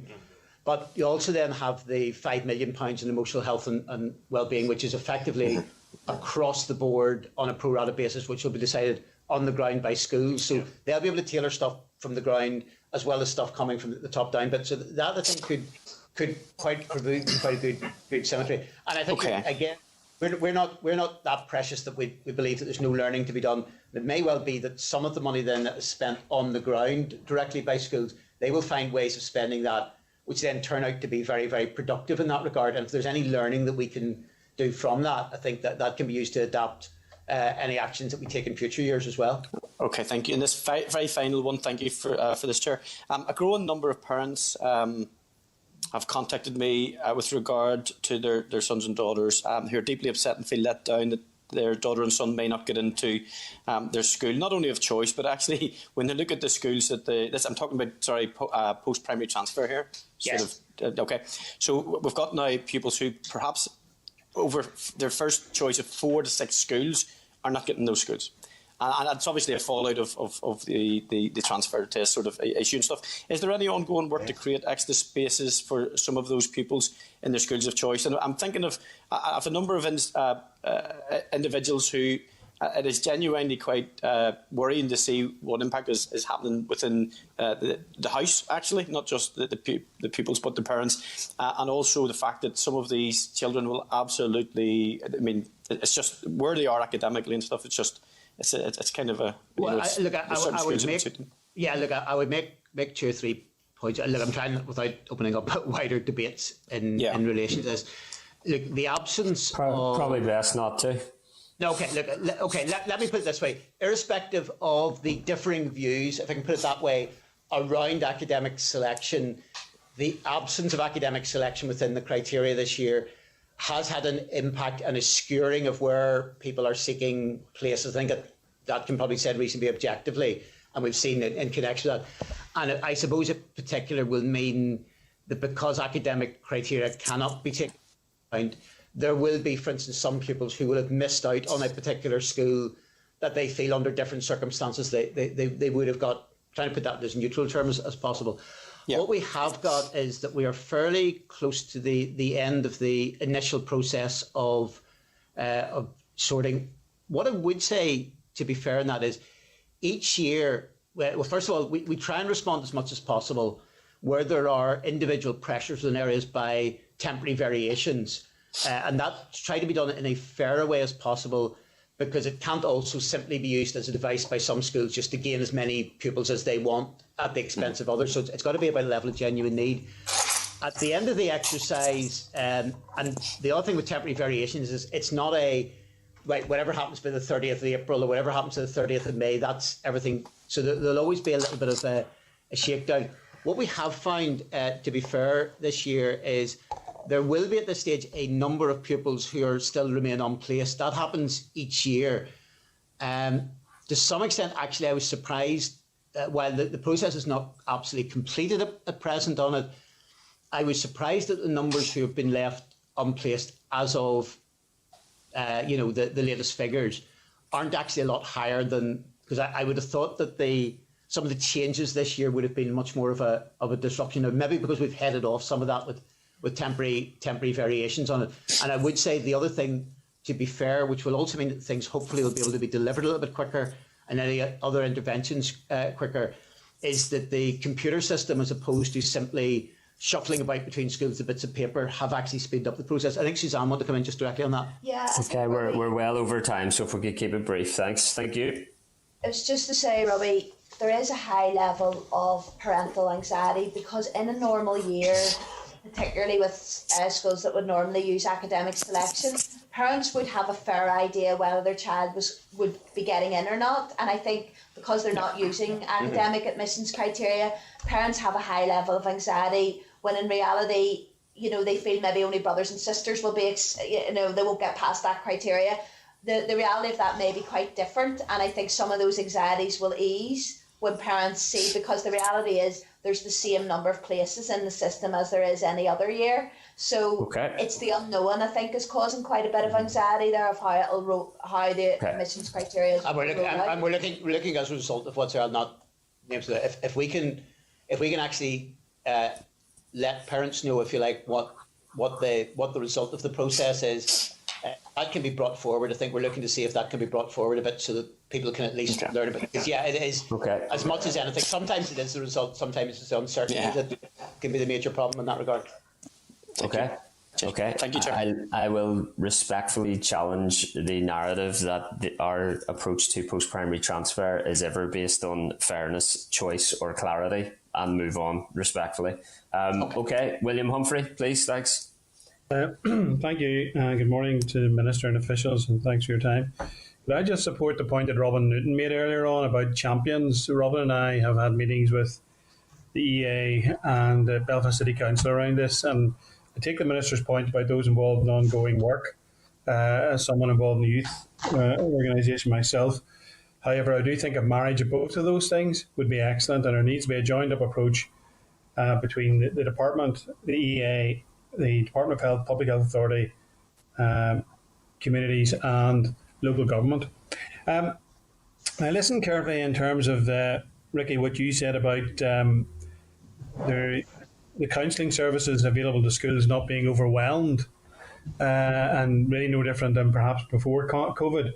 Let me tell you, the principals in my area before COVID were pulling their hair out of having to spend frontline money on buying in counselling services that they couldn't get covered with the budget they had for counselling services. So, if it's still the same, it's not a good place we're at, I have to be honest. And so therefore, when you talk about 400 young people on a waiting list, how long do they sit on the waiting list? William, I don't have that information, but obviously we work very closely with the EA who manage the service. It's a post-primary service, and they're telling us that they're managing the demand at the minute by bringing forward sessions that have been planned for the summer and using them now. If there's additional capacity that needs to be created, then we will work with them to provide that additional capacity. If some of the principals that you're referring to are our primary school principals, that is perhaps a different issue. And as the Minister mentioned, we're looking at the provision of the primary school counselling this year. Let me make it clear. These are post-primary principals, and I'll come on to the primary principals in a moment. These are post-primary principals of a number of schools in North Belfast that I sit in a group that's chaired by one of my colleagues, Alderman Brian Kingston, called the Shine Forum, and there are a number of principals there. In my visits and meetings with schools across the constituency, I have picked that up, and that's not something which is new. I picked that up over the last number of years. So we weren't in a good place before COVID. I can't imagine it's any better, but I would like the answer, if you would furnish us with the answer of how long a child waits on a waiting list when there are 400 of them on a waiting list. Well, look, we'll get to that information, William. I think the point, I suppose there's 2 points in relation to that. And look, if there's also, we'll look whether, it's never to know whether anything is entirely universal or whether there's particular build-ups of pressure within geographical areas. So we'll look to see where things are specifically within North Belfast and get back to you. But look, it's also the case, I suppose there's a different generic point. Is there, and as part of this, as we're seeing some of the interventions that we're looking at, is there more needs to be done on mental health in particular and counselling? Yes, there is.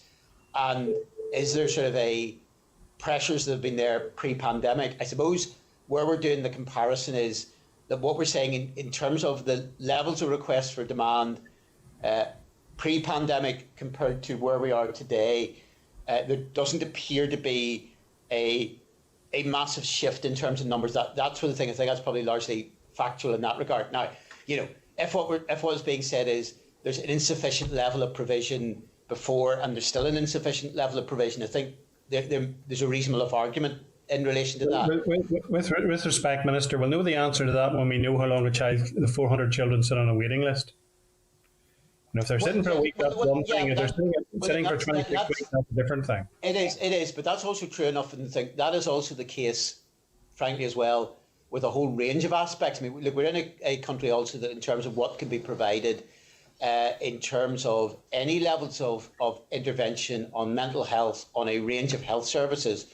Yeah, unfortunately, I get that. That's why I started off by supporting Robin Newton's assertion about a joined upness across government and local government. Could I then ask in terms? Okay. Can I then ask in terms of the primary school counselling pilot that was mentioned in your initial remarks, Minister? Yeah. Could you put some more meat on the bones about that, please? That sounds. The idea. I'll bring in Ricky in a moment or two, but the idea in that is to roll out a programme from September onwards for the full academic year. The availability in terms of the pilot, I think, would be for all schools. I think, as I said, there has been, call it a little bit of an old-fashioned or maybe wrongly focused approach in the past, which has said, be it mental health problems. Now, there may be an argument that particularly with teenage years, that there can be a particular pressures that are there, but almost there has been in the past maybe sort of not enough focus in primary schools they felt to be a certain level of the poor relation. I think it's not necessarily, as we will roll out things, I don't think it's simply taking what is there in post-primary and simply mirror imaging it, because I don't think you're necessarily getting like for like. But I'll let Ricky sort of explain that more in terms of the... William, we're working through the business case options on this one. So one option is, as the Minister has said, in terms of a similar model to the independent counselling service which the EA currently provide for post-primary. But another option is that we know that some primary schools are already using some funding that they have, for example, through extended schools to provide counselling, which they have procured directly. So that is potentially another option that we need to explore, where we provide funding directly to schools and they appoint providers to provide counselling for their schools. But we obviously want to make sure that the providers of the counselling are appropriate.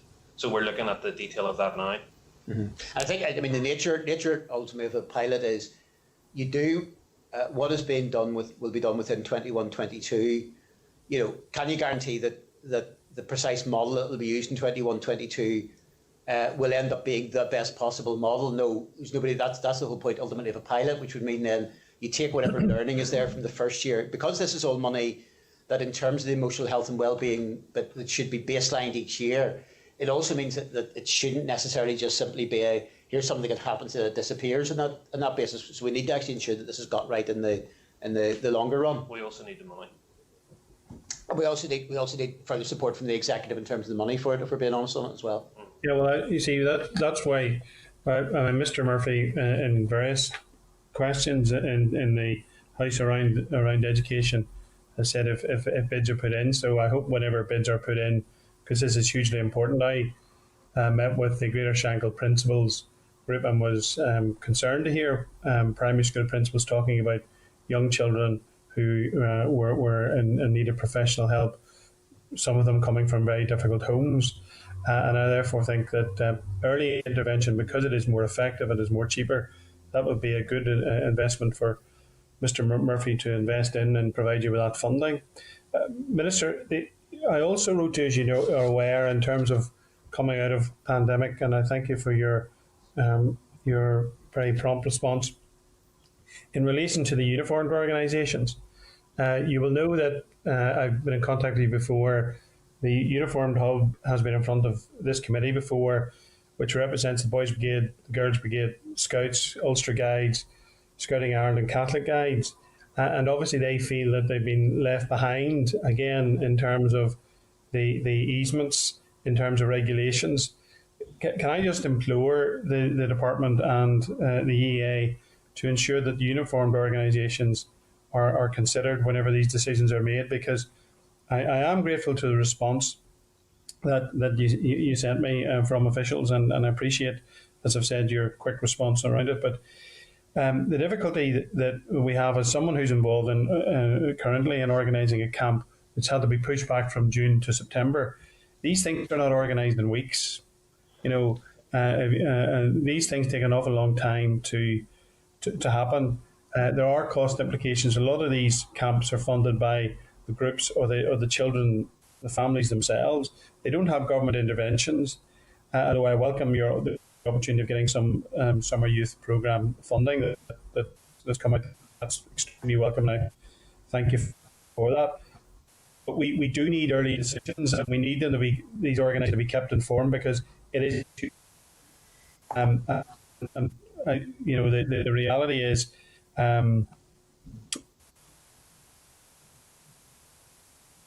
Clark, is William breaking up for everyone? Yeah. Yeah. Okay, Minister. Sorry, William, you're breaking up a wee bit there. Bring the Minister in. Thanks. Thanks.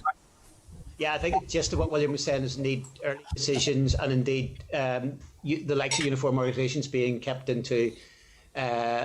keep very much at the forefront of our minds.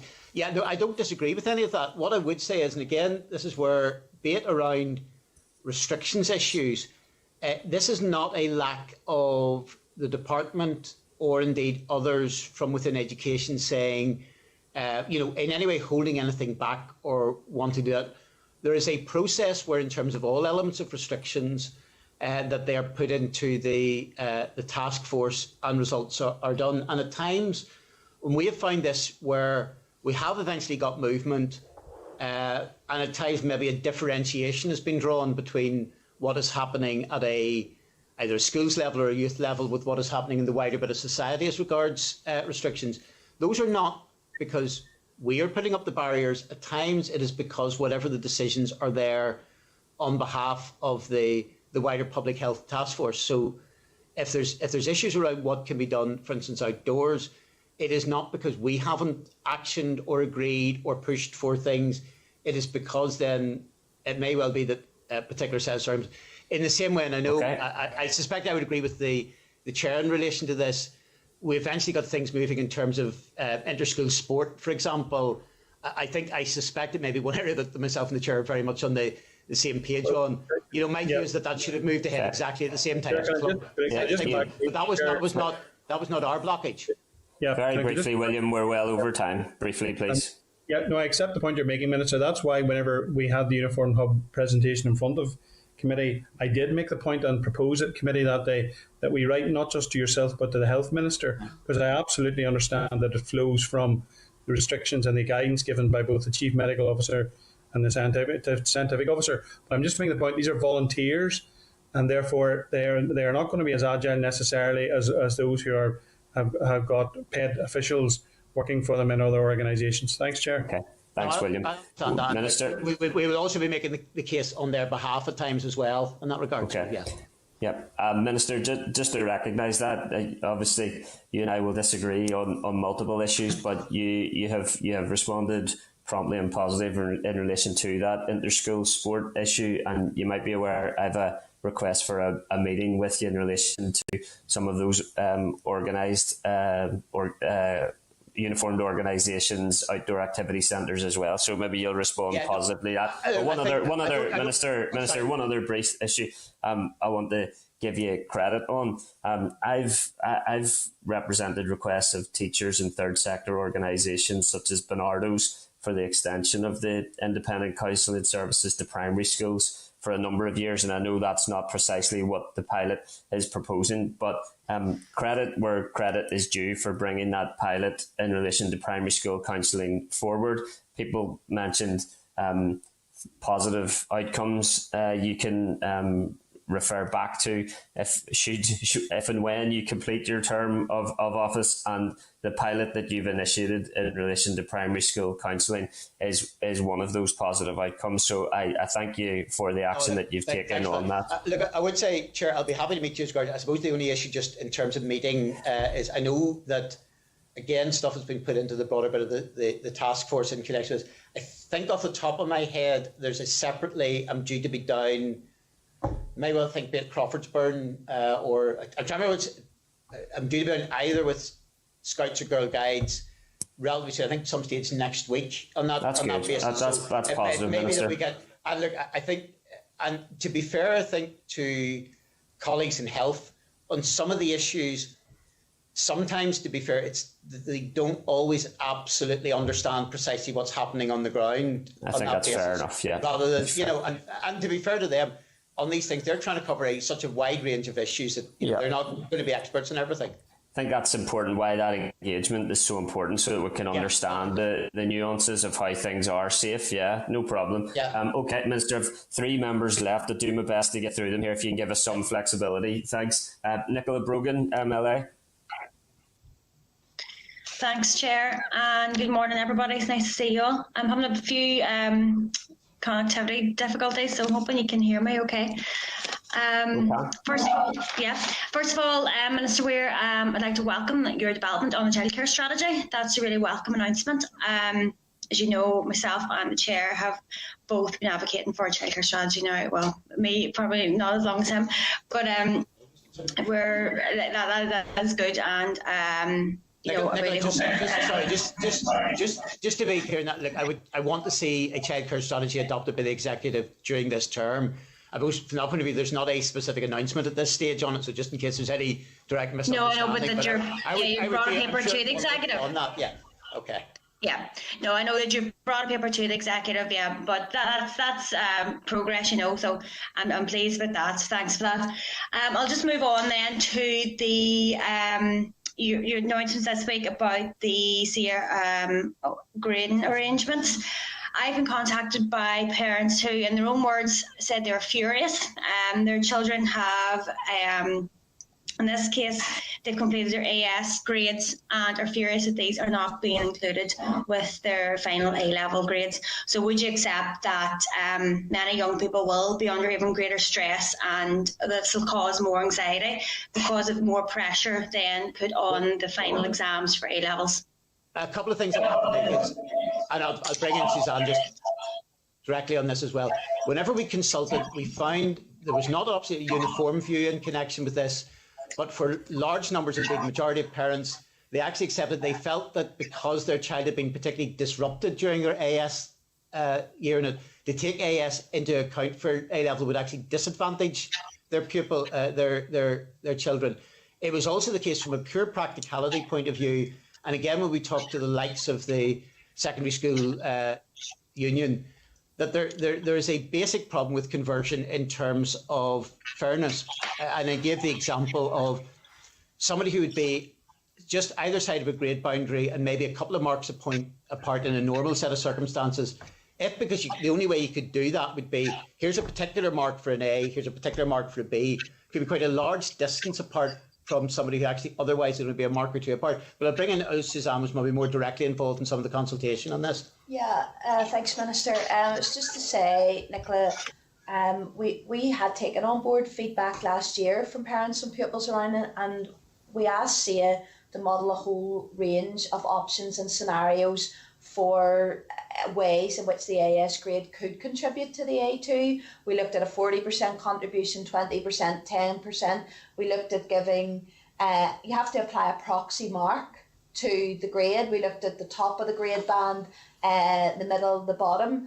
But ultimately, it was unfair to young people. If you were a child who was on a strong B, for example, as the Minister said, suddenly you're in a position where we give you a proxy mark, you're 60 marks behind your contemporary who was only slightly better than you.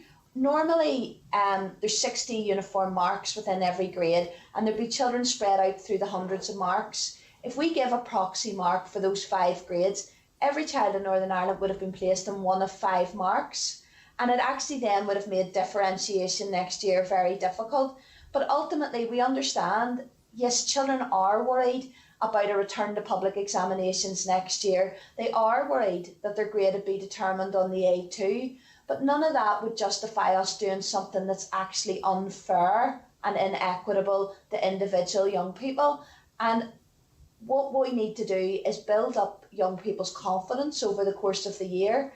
make sure that they feel confident and resilient when they're going in to do those exams and that they feel well prepared.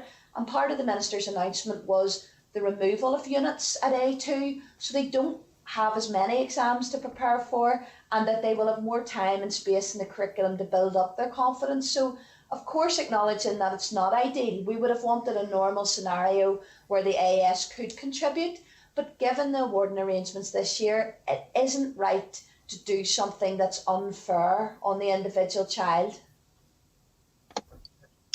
Yeah, listen, I agree. I know there's going to be different viewpoints on that there.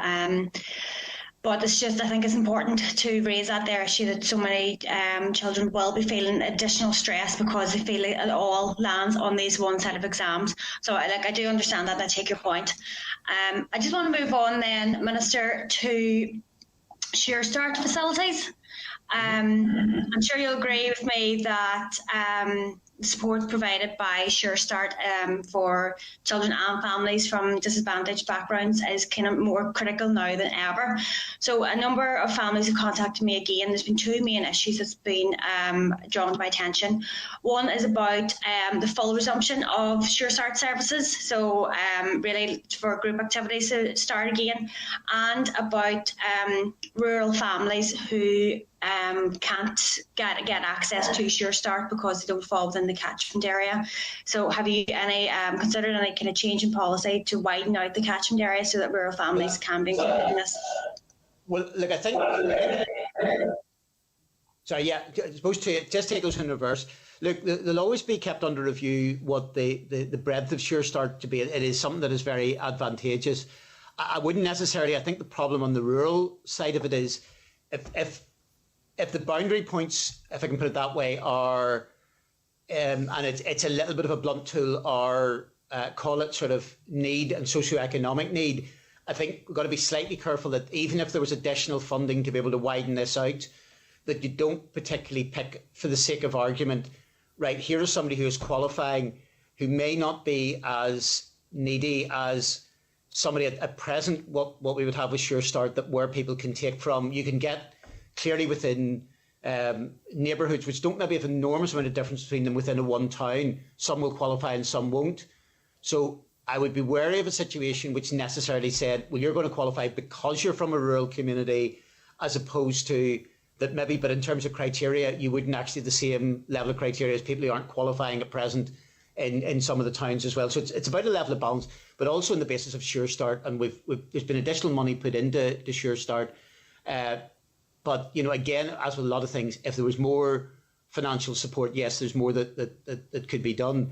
Specifically on the, look, I think you make a very valid point in terms of the wider group activity. And I suppose, as with a lot of things, sometimes with COVID, the things that are most advantageous are sometimes the things which have to be most restricted.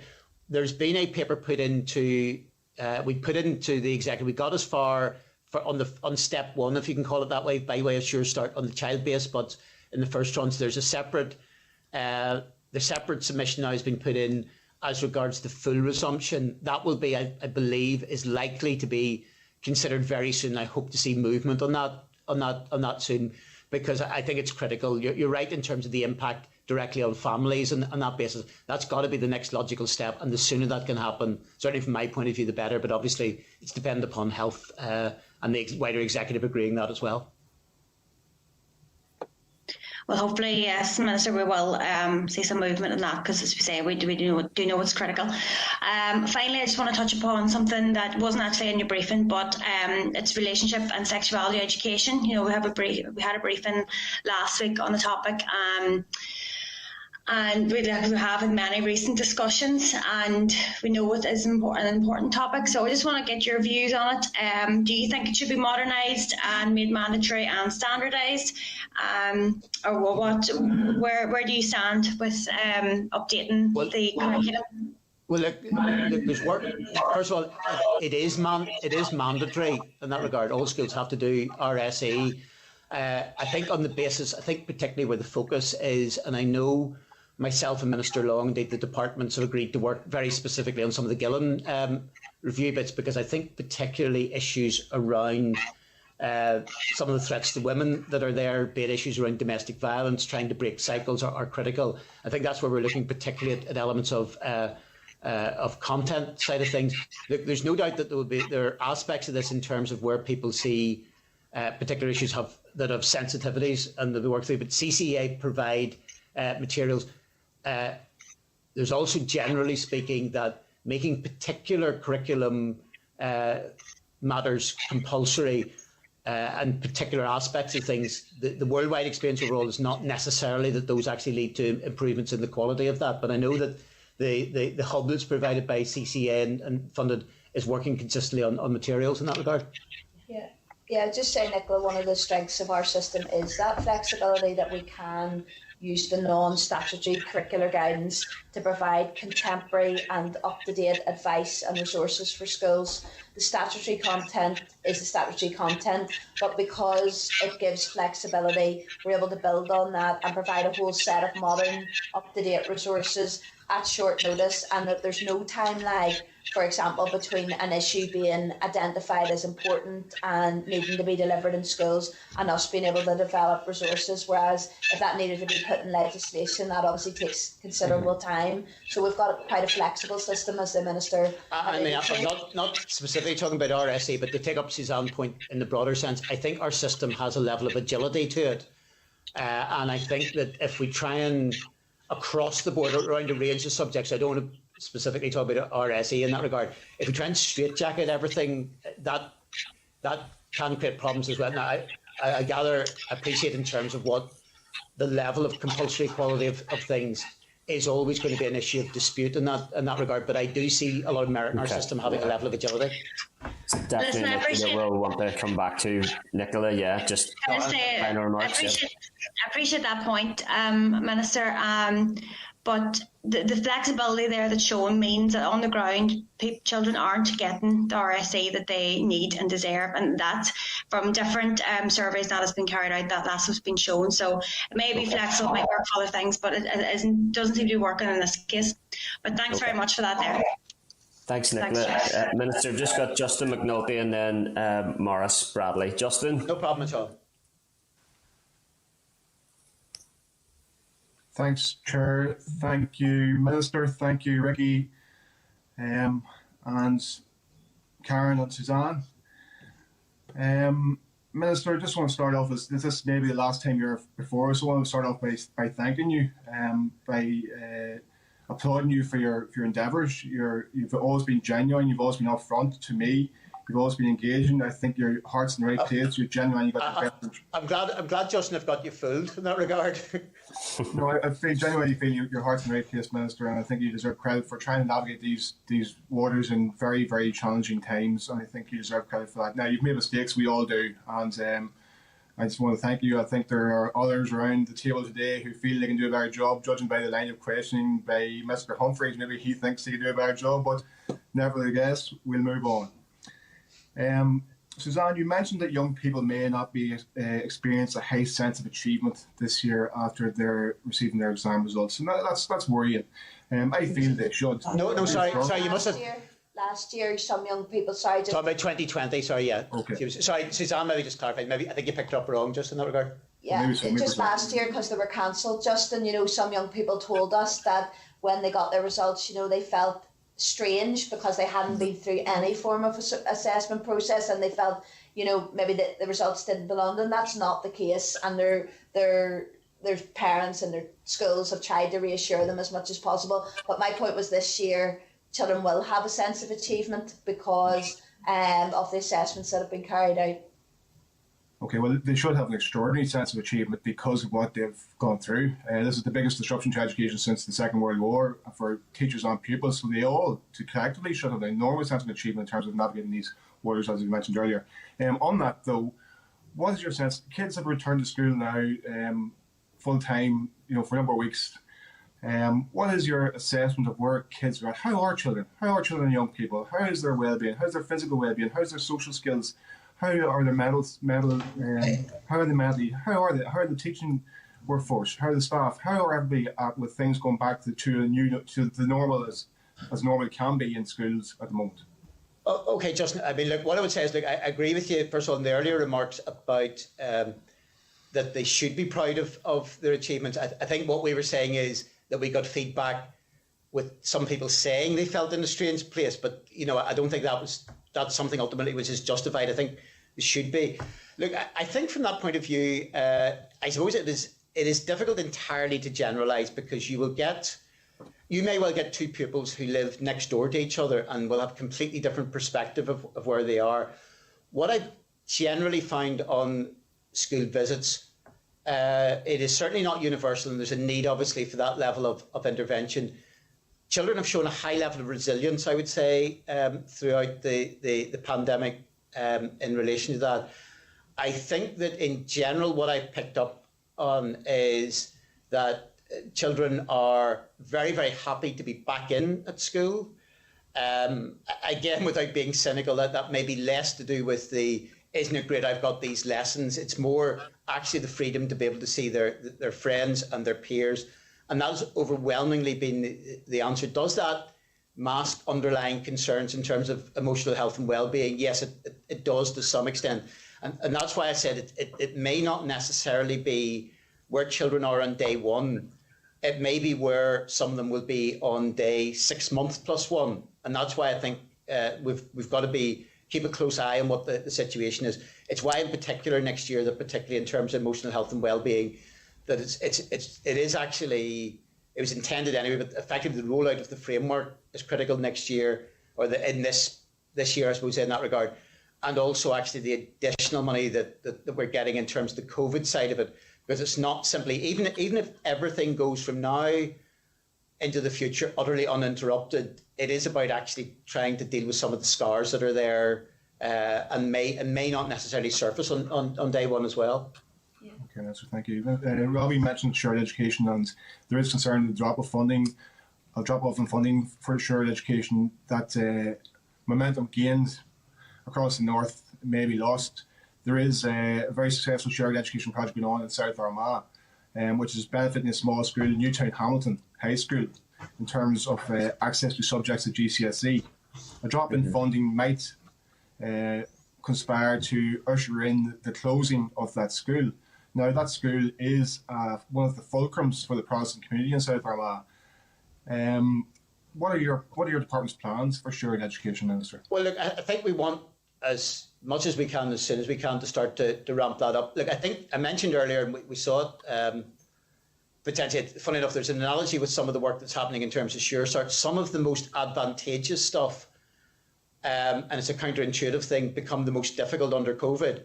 So particularly, I think from the point of view of access around sort of curriculum delivery, for instance, I think that is critical as we move ahead, and that happens as much as possible.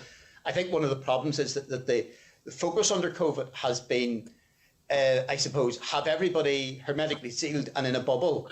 And that obviously runs in a directly opposite end sometimes to some of the direct shared educational positions in that. But the sooner we can move away to having that, I think there are big educational advantages. And I were, Justin, strictly speaking, I don't think I've been there this time as Minister, but I know, having visited Newton Hamilton on a couple of occasions in terms of the school, I'm aware of the very good work and the very good integration that they have with surrounding schools. Yeah, it's just to make the point that there is a difference between the shared education funding and the cooperation through the entitlement framework for delivery of public examination courses. So where funding is available through the entitlement framework funding for that, and that has been permitted on the restart, in terms of the 2020 restart, for example, where children were accessing qualifications in another school, that kind of cooperation was permitted to continue, and that funding is available through the entitlement framework, and it's slightly separate from the cooperation around shared education, if that makes sense. Okay, thank you for that, Suzanne. Minister, what are your plans for area planning in South Armagh? 2 post-primary schools there are suffering chronic oversubscription. St Paul's Bestwick in particular is 500 above its approved enrolment, and because of the temporary variations, they've negotiated that with your department over the last 3 years. And this is from catchment area of only 4 parishes, which is extraordinary. Now, St Paul's High School in Bestwick is an extraordinarily good school. I've spoken with fond attachment to it. Both my parents taught there. But what are your plans for area planning, and have you communicated with CCMS in regard to this? And I know that other schools are frustrated, given that there's a huge popularity piece with St Paul's. All the kids want to go there because it's such a good school. Well, it's detrimental to other schools in the area who are dropping numbers.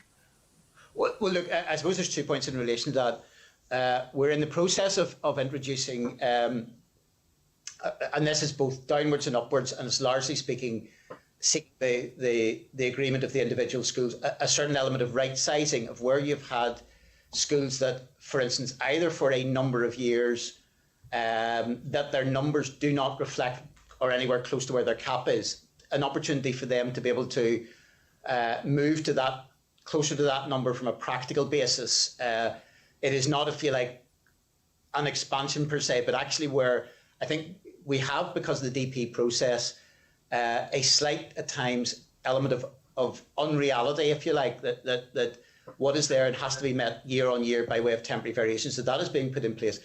Directly speaking, as regards to the broader bit of area planning, we are trying to act in a broad sense as being a driver towards sectoral bodies and sectoral bodies also to cooperate in relation to it.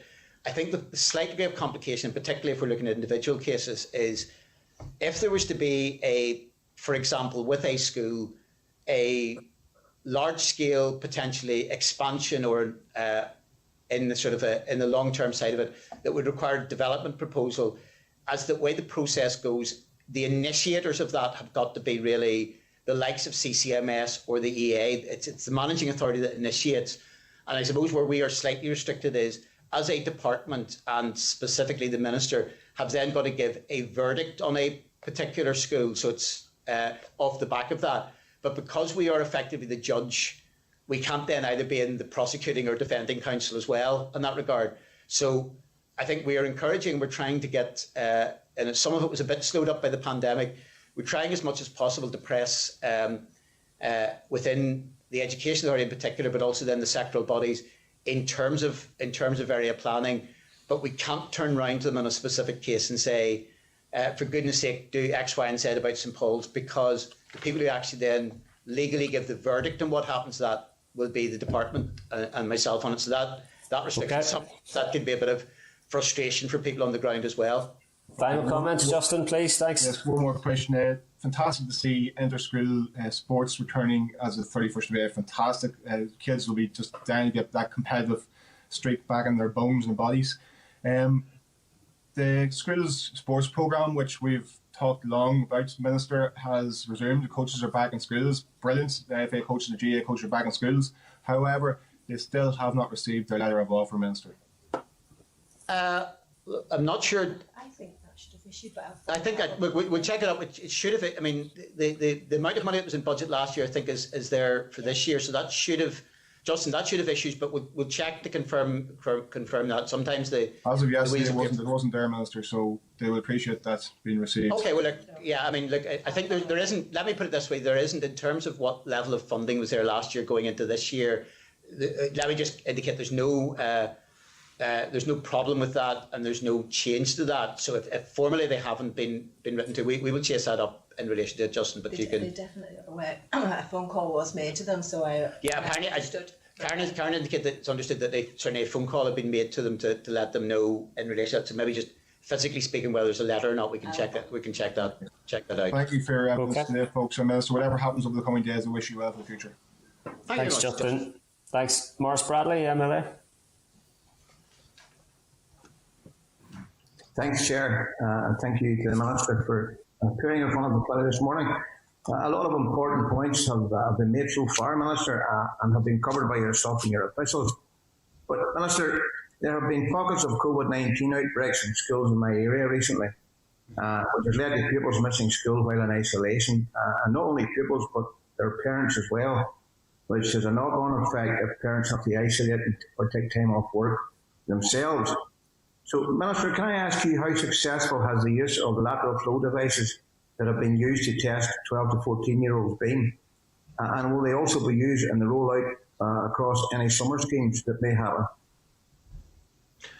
Well, I think the issue in terms of I suppose it directly as regards the summer schemes, it's about availability that will be there. That's what I suppose largely speaking, that's something done at home largely. I think the health people are also looking to see whether there should be a level of expansion to a slightly younger age on that basis as well. Largely speaking, and I suppose it's difficult to slightly 100% disaggregate everything, but overall the mitigations that have been put in place have been largely successful. Now what you will get, and this is fairly inevitable with COVID, you will get particular spikes in particular areas. So you'd mentioned, Maurice, that very clearly you will maybe get, say, within your area, certain classes, certain schools where there's maybe been a fairly heavy level of outbreak, and in other schools actually throughout this have largely gone untouched as well. What I would say is we get, and I think it's published as well, weekly attendance data, which indicates those who are off. Now, what I would say in general is that what happens in schools, largely speaking, in the broader sense, reflects what's happening in the community.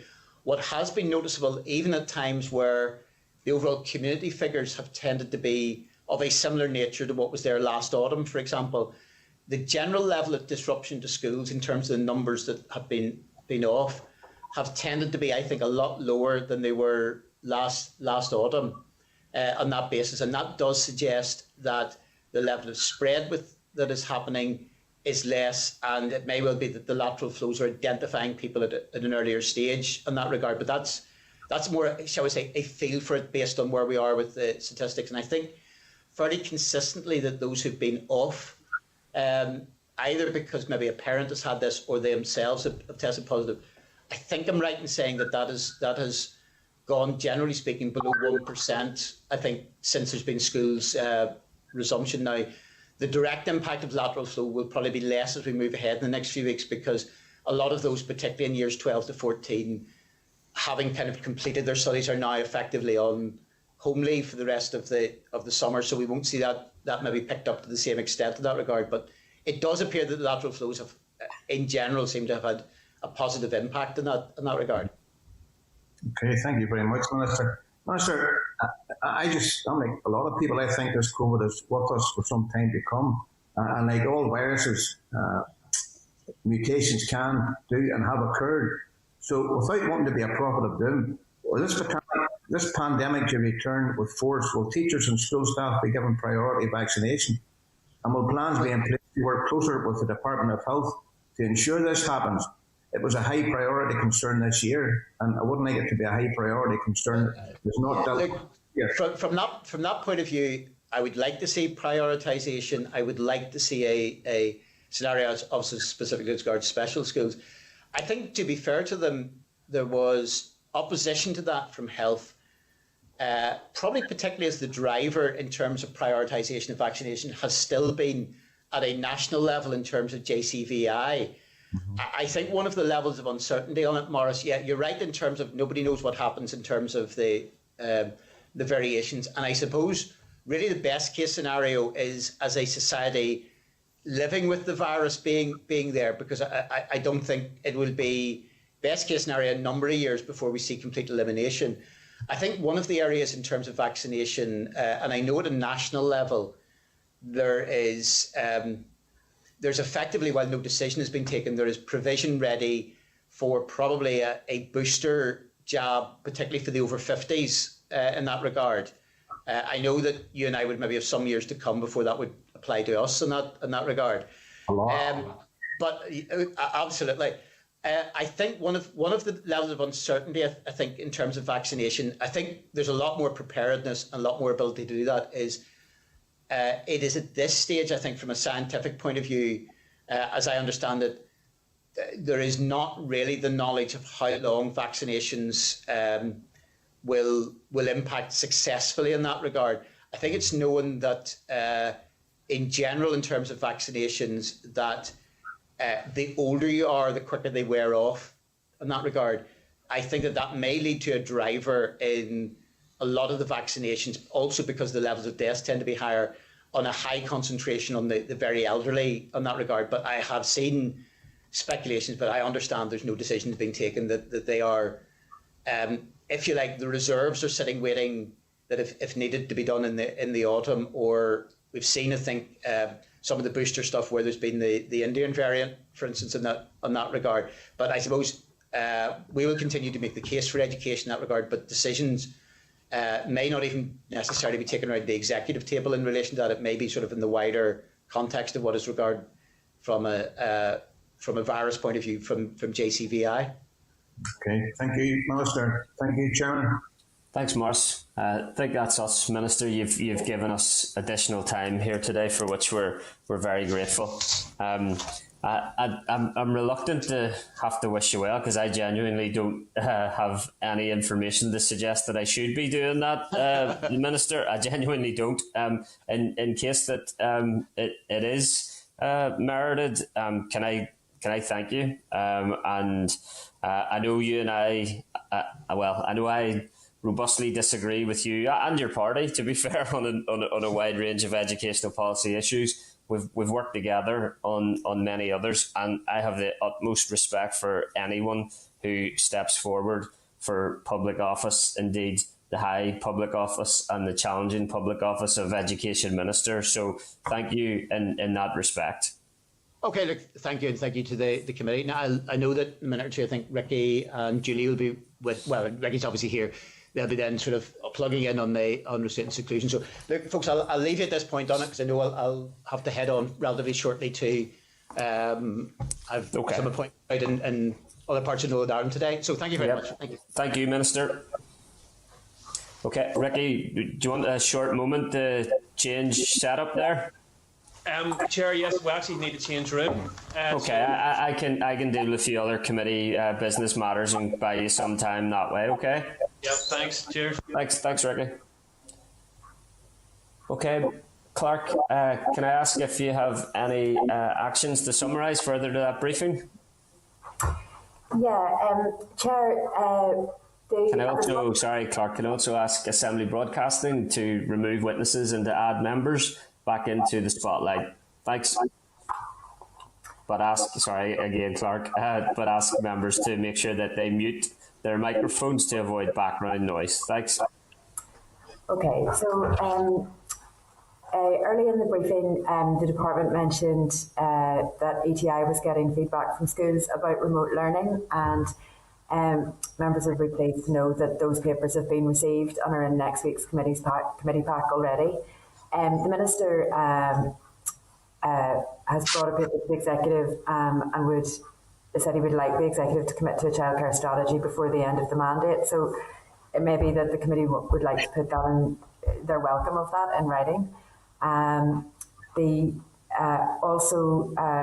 committee commended the Minister for the primary school counselling pilot.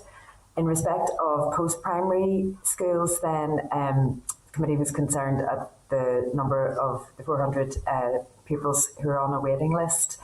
Clark, could I amend that? Just could we get more details on the primary school counselling pilot, and just perhaps ask if it's known at this stage what schools that will include? Sure. Thanks very much. Yeah. So, in respect of the post-primary schools, the committee was concerned that the department seemed to be saying more resource will be sought, if urgent. It seemed to the committee that 400 people on a waiting list was already urgent. There was helpful clarification about this idea that delayed trauma can occur and that those numbers may go up, but perhaps the committee would want to urge for a bid now, really, for more resource, rather than be on a ready to respond basis. Agreed. Yeah, thank you. So then there was a lot of discussion about the committee's information that there's been a high resort by schools to controlled assessment, and that's a function of the absence of a confirmed appeals process. The Minister was saying that appeals are tied into the national system, and that's why the process hasn't been forthcoming. So that there wasn't agreement in the end of that discussion. Members can take that up again with CCEA, who are planning to come to the committee on the 2nd of June. And it would be very helpful, I think, if the appeals process were available at that point. Agreed. So I think we could make that point to CCEA. Agreed, yep. Yeah, thank you. The committee welcomed that pupils are coming to a sense of achievement after this long, difficult year when they get results in August. That'll be a high point of the year. The Deputy Chair was asking about Irish medium sector interventions and, was there adequate resource to create immersive learning environments? So I think we might want to follow up on that just in writing because the department did concede that there weren't as many teachers available for substitution and building resource as they had expected during the pandemic. Robin then was discussing the joined up approach that he would like to see to the summer programme and the committee, I think, wanted to have more information about the precise nature of activities that are to be enjoyed during the summer programme. Yeah? Yeah, agreed. Then Robbie had a point about to the committee about one of Robbie's questions on where the EA can provide a more detailed response about questions of transition. Children who are looking to, it looks like they might be leaving school without qualification. And then also the Minister said that there might be a need for an audit of adequacy of provision for special schools towards the end of that academic period. So in respect of area planning, which came up 2 or 3 times, came up in Justin's questions as well, officials have offered to do a briefing on area planning on the 23rd of June, so we'll come to that later today in the forward work plan. So really those are all the points that I would have suggested the committee would reflect in correspondence to the Minister and CCEA. Okay, members wish to add any other questions? Yeah, Daniel, you want to come in there? Yeah, it's just related to the procedure. So a lot of this confusion is emanated around this. It should have been published in March, from understanding. Now, if, as suggested today, that we're facing a change of minister, I'm sure the first action that the new minister is going to take is look at this. We're going to be faced with considerable delays and issues in relation to this very important issue. And as a result, young people, children are going to be affected. The audio was quite difficult to pick up there. Daniel, do you want to repeat or summarise very briefly? Someone else is unmuted. Chair, bounce it back. Could I check everyone is on mute, please? Try again, Daniel. Yeah. The appeals process should have been published in March, and it hasn't been. So that is a difficulty in itself for obvious reasons, as articulated to the Minister just there in that session. And it's resulting in principals or school leaders making decisions that aren't, unfortunately, in the best interests of the child, but ultimately they're forced into a position of having to keep themselves covered. So my concern is it's absolutely vital that this process is published as soon as possible, by clarity, to ensure that principals can make decisions that best reflects the way forward in the interests of children, but also to ensure that they have a level of protection as well, so they're properly covered. But if as suggested in this committee meeting today, and this still hasn't been published, that there is going to be a change of minister very soon, I'm sure that the top of the priority list isn't going to be this issue. So as a consequence of that, I have serious concerns about the impact this is going to have on those young people. In fact, it could be as bad as last year if something isn't done about this urgently. We're now into May. We're nearly into June. It'll be 8 weeks past before it's even maybe on even coming June. Yep. So the urgent need for publication of the appeals process has been prioritised and pushed forward by this committee for some time. Agreed. And I'll come to that with the clerk.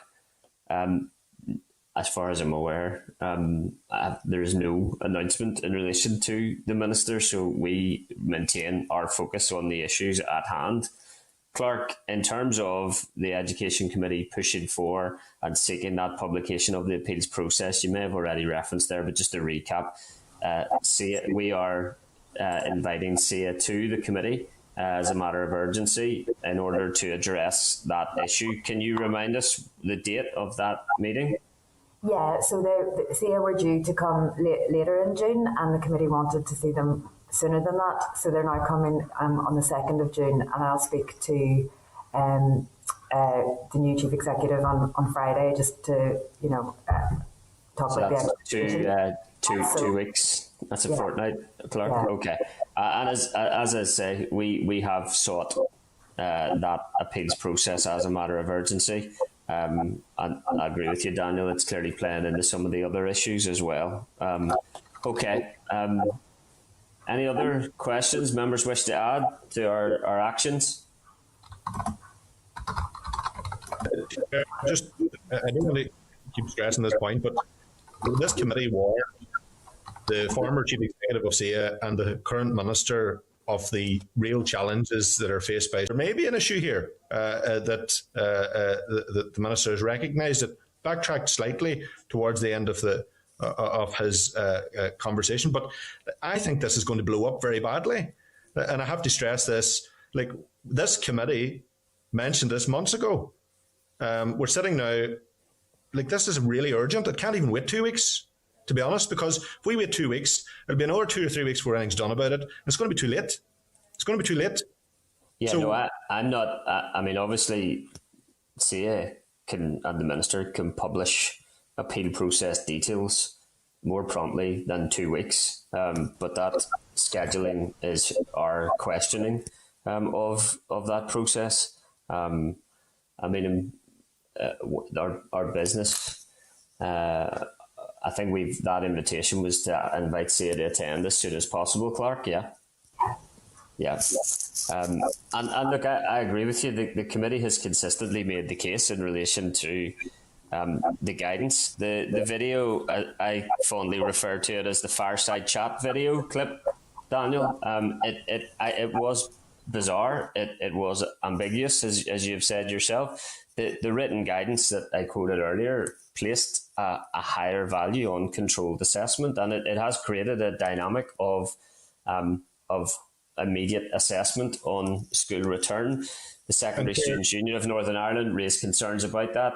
I don't think the committee could have been clearer in its expression of concern for this approach, but the department, and as the minister, as you have seen today, is adamant that the approach provides the necessary flexibility for pupils to have a balance with emotional health and well-being and with results. We disagree. I think it's quite clear we disagree. Yeah, and Chair, you've hit the nail firmly on the head, but for the sake of public record, it's vitally important that we point out that these young people are being forced into controlled assessments, into these conditions and circumstances where they had no face-to-face learning, where education has faced huge and considerable disruption, where there hasn't been an equal playing field, where other children have had advantages of having extra tutoring, have had access to remote learning, others have not. Others have lived in a house, maybe with 5 siblings, with no access to devices or even broadband, and have had no face-to-face learning. This is a disaster waiting to explode. And because the burden is heavily focused on the need for controlled assessments, that is going to disadvantage quite a lot of people, particularly children from socially deprived backgrounds. That's the reality. I don't think we disagree on the substance. We might need to take care with some of the language that we're using in relation to this, but I think the committee has been robust, has been clear in expressing its concern for the approach that's been taken, and the department has maintained its approach throughout. We'll continue to make our position clear. We've asked SIA to attend at the earliest possible date, and SIA and the minister are we obviously hope will publish that appeals process prior to that evidence session we've scheduled for the 2nd of June in order to allow us to test its appropriateness. Okay, members, if there's no other questions or actions, we need to move on. The next agenda item is agenda item 3, Chairperson's Business. Can I refer members to a letter from Kelly Armstrong, MLA, tabled today, providing an update on her draft integrated education bill. It is Kelly's hope, it's my understanding, that integrated education bill will be considered by the Assembly shortly, and the Education Committee will be ready to respond when we're given the opportunity to do so.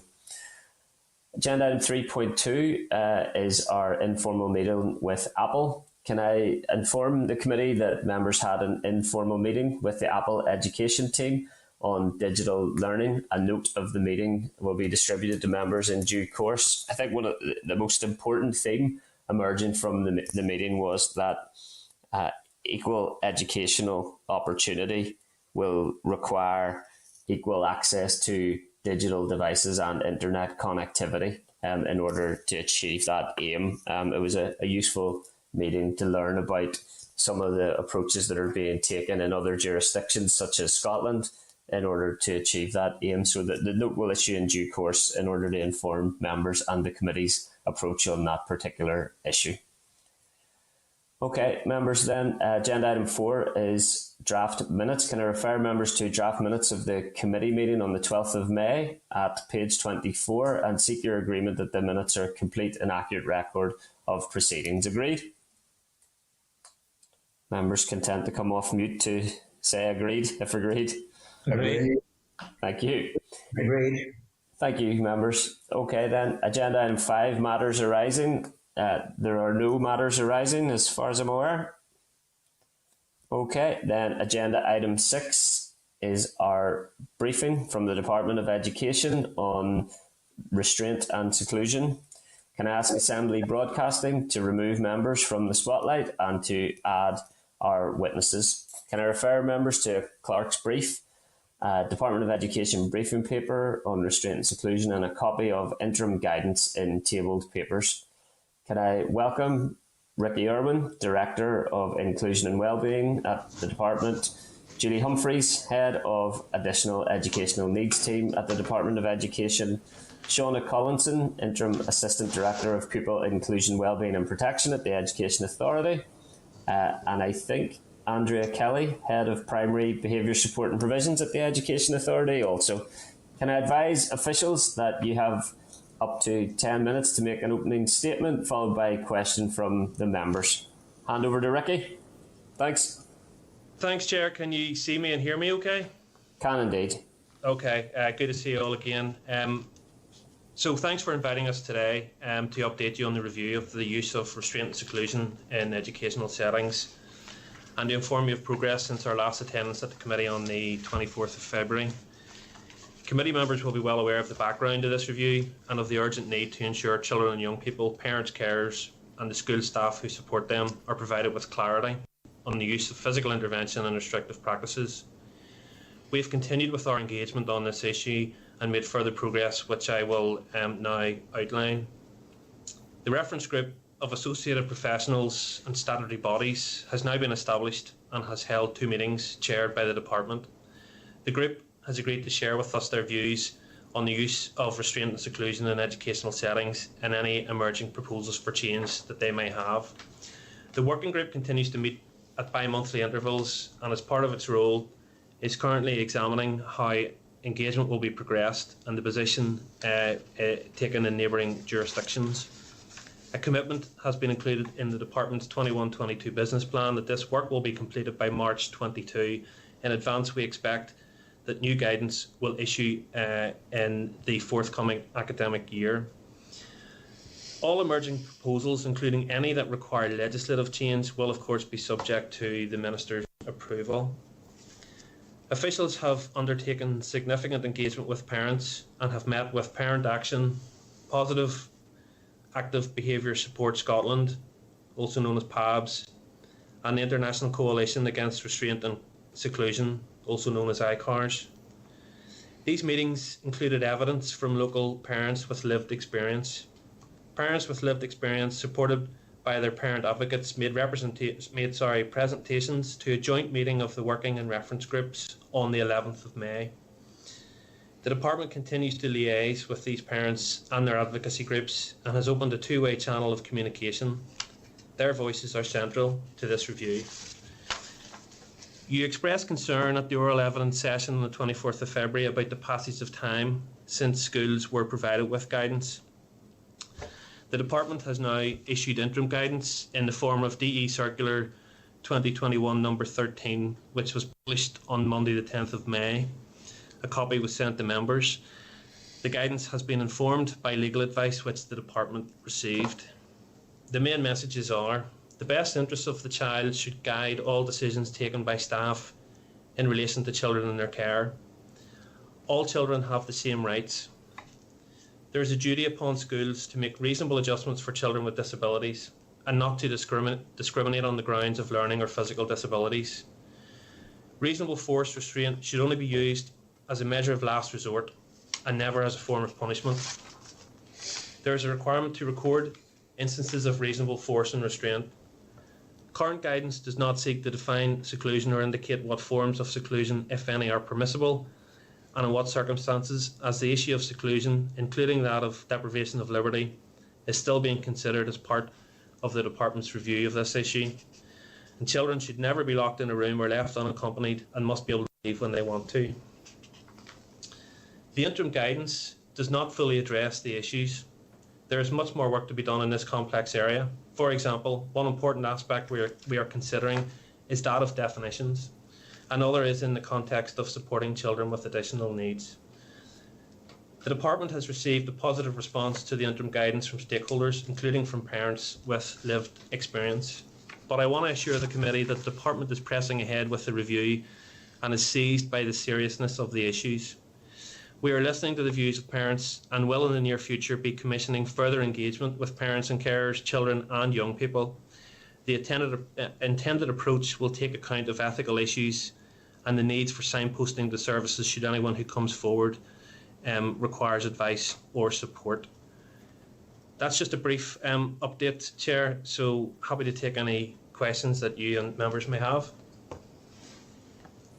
Thanks for that update, Ricky, and I appreciate that the work is ongoing, so to a certain extent some of these issues are live and under consideration. As you've mentioned, interim guidance has been issued.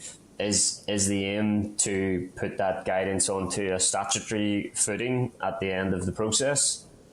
I think, Chair, the process will determine the options that we will put forward to Minister, and that is certainly an option that needs to be explored.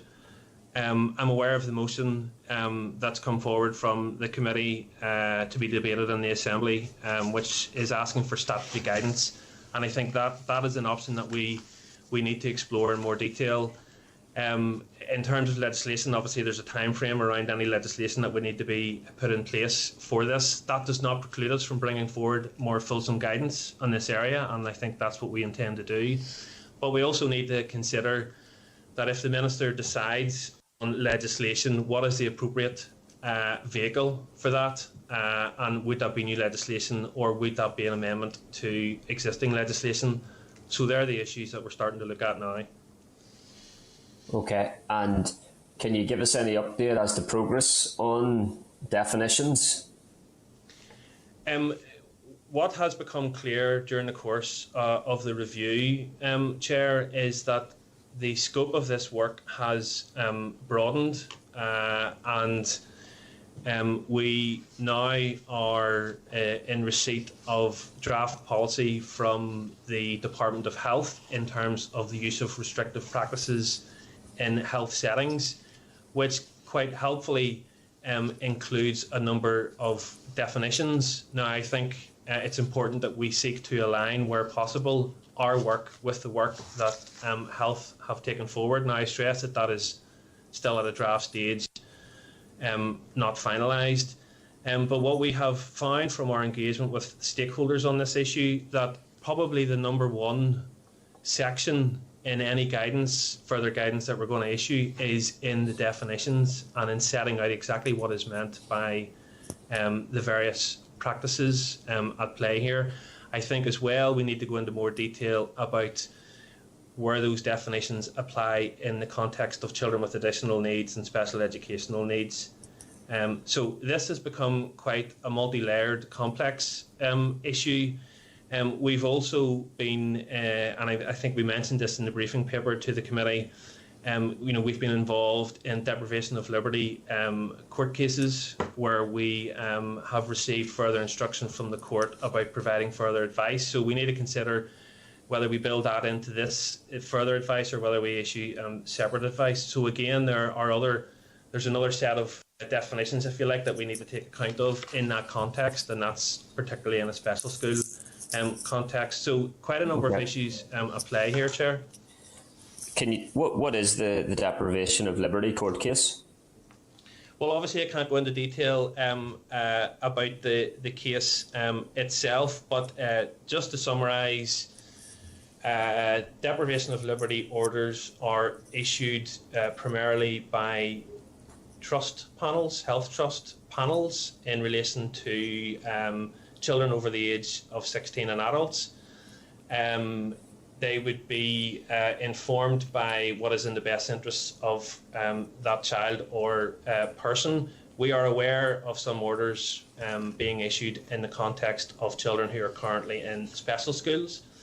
But that is a gap for us in terms of how we support those schools in how they implement those orders.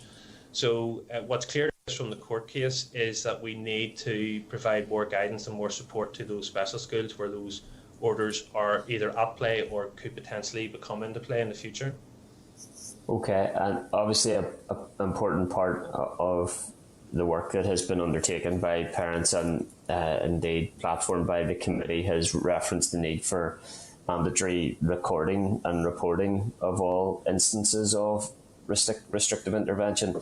How will restraint instances be documented and recorded? I think in terms of the how, we haven't got to that level of detail yet. Obviously, our interim circular reminded schools that the current guidance states that schools should be recording. Now, in terms of more fulsome guidance and whether that becomes underpinned and becomes statutory guidance, we will need to look at the processes that need to be put in place to capture that information. And we will, of course, be working with our colleagues in the EA in terms of the operational support that schools will be needed to capture that information.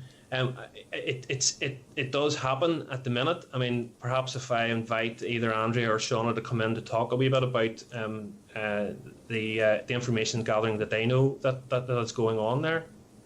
Okay. Shauna? I think they might be muted. Just as they're unmuting, if I could say if this answer could reference whether or not C2K would be used as a recording mechanism as well, please. Thanks.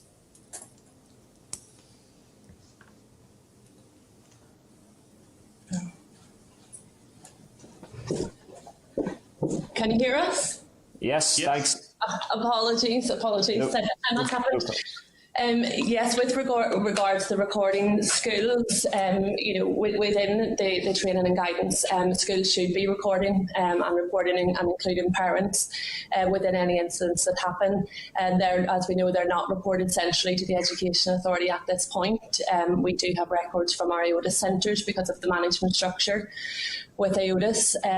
So it would be envisaged that when we have the clear definitions, and Ricky has spoken about the complexity with the definitions, that we would then be able to move to a place where all schools and settings are reporting on the same information and the same incidents of restriction.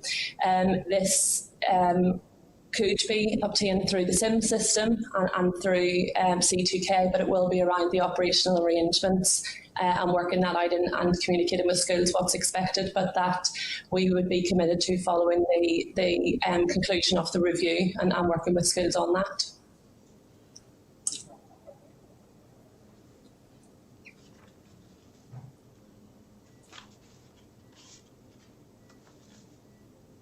Chris, we can't hear you.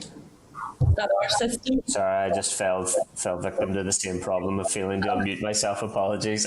Is C2K being considered as an appropriate way to record instances?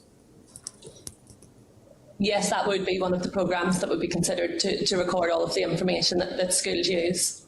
Okay, I think it's important for me to state that the reason for campaigning for mandatory recording is concern around the lack of recording and reporting that has taken place, and indeed also the fact that schools are asked to do self-assessments on an annual basis in relation to child protection and safeguarding, which seems to have led to a number of breaches and a lack of accountability in respect. So, how exactly will that, if indeed it is mandatory recording and reporting as we think it should be, how exactly will that be information be independently regulated?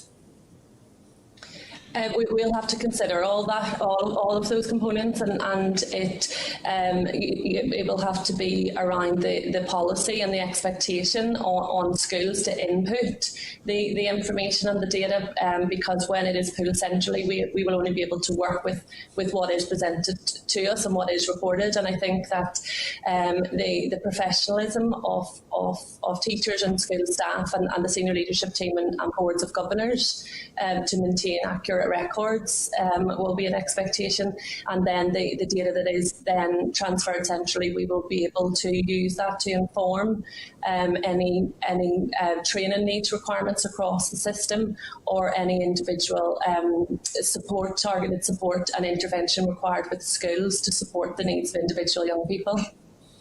Chair, if I could come in on the back of that, I think we need to think about this in terms of inspection and the role of ETI, and obviously we've got ETI on our working group, and we're working with them very closely. If we're saying that schools should have appropriate policies in place, that parents and children have been cited on those policies, and indeed those policies have been informed by consultation with parents and children, then I think there's a role for ETI in terms of ensuring that the policies do exist, that the Board of Governors are aware of the policies, reviewing the policies periodically, and indeed that they're working in the sense that rather than looking at personal information, but there are records that show that information is being gathered and it is being passed to the school leadership team and the Board of Governors. It is being looked at and it is being acted on. Okay. Yep, and I think there have been serious breakdowns in those types of policies and procedures that we'll learn more about in due course, and will evidence the need for statutory guidance and mandatory training, mandatory recording. Okay, keen to bring other members in as well. Can I bring in Deputy Chairperson Pat Sheehan, MLA? Thank you, Chair. And I mean, I'm just wondering if this interim guidance is of any benefit at all. I mean, given that it's so open to interpretation, I mean, I'm thinking that this was just a knee-jerk reaction from the department. Would you like to comment on that, Ricky? Yes, Pat. I mean, obviously, I think it was yourself that raised the issue specifically at the end of February with us. Shortly after that session, we sought legal advice on this particular issue, and it took a number of weeks for us to get that advice, but we did get very clear legal advice about what we could and couldn't say in any interim circular. So I think the purpose of the circular is, it has a number of purposes, but primarily it is to say that you need to keep the best interests of children at the centre of any decision making within the school.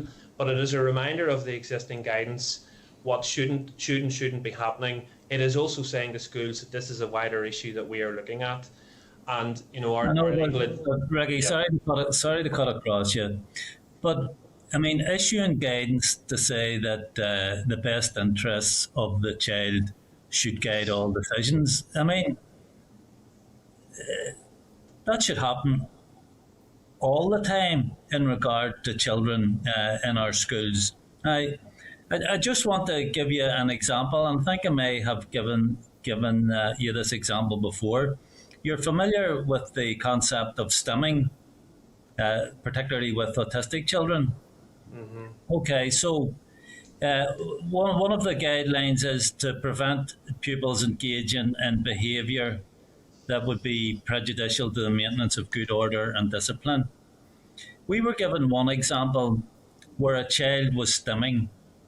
And for those who aren't familiar, stimming can take a number of forms. It can be rapid hand movement or rocking or some other such behaviour. And it's actually used by the child or the person to reduce stress and anxiety. And in one particular case where a child was doing this in the classroom, the child was physically restrained. Now, all that did was increase the child's stress and anxiety. And that type of behaviour from the child, and it's not, behaviour is probably the wrong word, those characteristics or mannerisms, particularly of autistic children, can't in any way be defined as being prejudicial to the maintenance of good order and discipline in the school. And if the teachers are not trained to spot these type of characteristics and understand that they're not prejudicial to good order and discipline, we're in a difficult situation. And I mean, I'm making that commentary, and you can come back on it in a minute.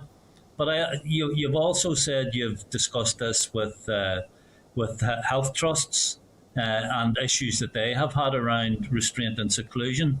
So let me give you the example of Muckamore, which I was heavily involved in, where patients with severe learning disabilities were subject to restraint and seclusion. There were clear and comprehensive guidelines from the Belfast Trust about when restraint and seclusion should be used. And again, as has been said in this guidance, it was only to be as a last resort. Some patients were being put in seclusion 70 or 80 times a month. There were also issues around physical restraint of patients. The regulatory body, the RQIA, well, first of all, these instances of seclusion and restraint were recorded, and they were inspected by the RQIA, and yet still that pattern of use of restraint and seclusion continued. Now, there may be many faults there. You can blame the individual staff. You can blame management in the hospital setting. You can blame the RQIA for not raising red flags when they saw how often it was being used. And you can also, which is vitally important in all of this, that senior management are held to account for their lack of oversight of how their hospital was being managed. So, I mean, I suppose to cut to the chase, what's required here is not a set of guidelines. It's not just mandatory reporting. It's not just the availability of inspection. There has to be a holistic approach to this, and there has to be accountability built in to whatever approach is going to be taken. Because if nobody's going to be held accountable, it will never work. It's as simple as that, and we will continue to face these particular types of issues. So I wonder, would you like to comment on that? Thanks, Pat. Pat, yes, thanks for that, and I would agree. It's the coming together of all of those critical elements, and I think what that underscores for me is the fact that we do need to continue with this review. We haven't finished yet. We have further engagement and research that we need to commission, because we need to understand this from, for example, the school's perspective. And we want to get further information from parents with lived experience. And we're looking at how best we can commission that research to get that additional evidence that we need. In terms of accountability now, schools have very clear complaints procedures which parents should be aware of, and there is a process there where things can go through, escalated to the Board of Governors, and where there is no satisfaction in a particular complaint, that can now be referred to the Public Service Ombudsman. And indeed, we're aware of investigations that the Public Service Ombudsman has carried out in this particular area and the findings of those. So it's important that we feed that into our work. We are engaged with the Public Service Ombudsman's office, and we're aware of recent investigations. So I think you're right. I think there needs to be accountability, mandatory recording, a training, and clear guidance. It's the coming together of all of that, and that is certainly our objective in this process. It's a question of getting through to the end of the process. And just in terms of international best practice, what steps are being taken to research that? So I think our neighbours in jurisdictions in the south and in the rest of the UK have been taking action in this space. Indeed, Scotland is still taking action and hasn't completed, and it's the same in the south. We are looking very closely at what's happening in those areas, and we are taking the evidence and the principles of what's being developed and seeing if they can be applied in our approach. So helpfully, we have been given additional evidence from the likes of the parents groups, ICARs and PABs, and that will help inform our approach. But as I said, we would like to commission further engagement with parents and probably some form of research which may look at a wider kind of international approach if there are other examples that we are not aware of, for example, which is good practice in this area. So we're very alive to the fact that this isn't a problem that just exists here, it exists elsewhere, and we want to build that into our process. Okay, Pat. Thank you, Chair.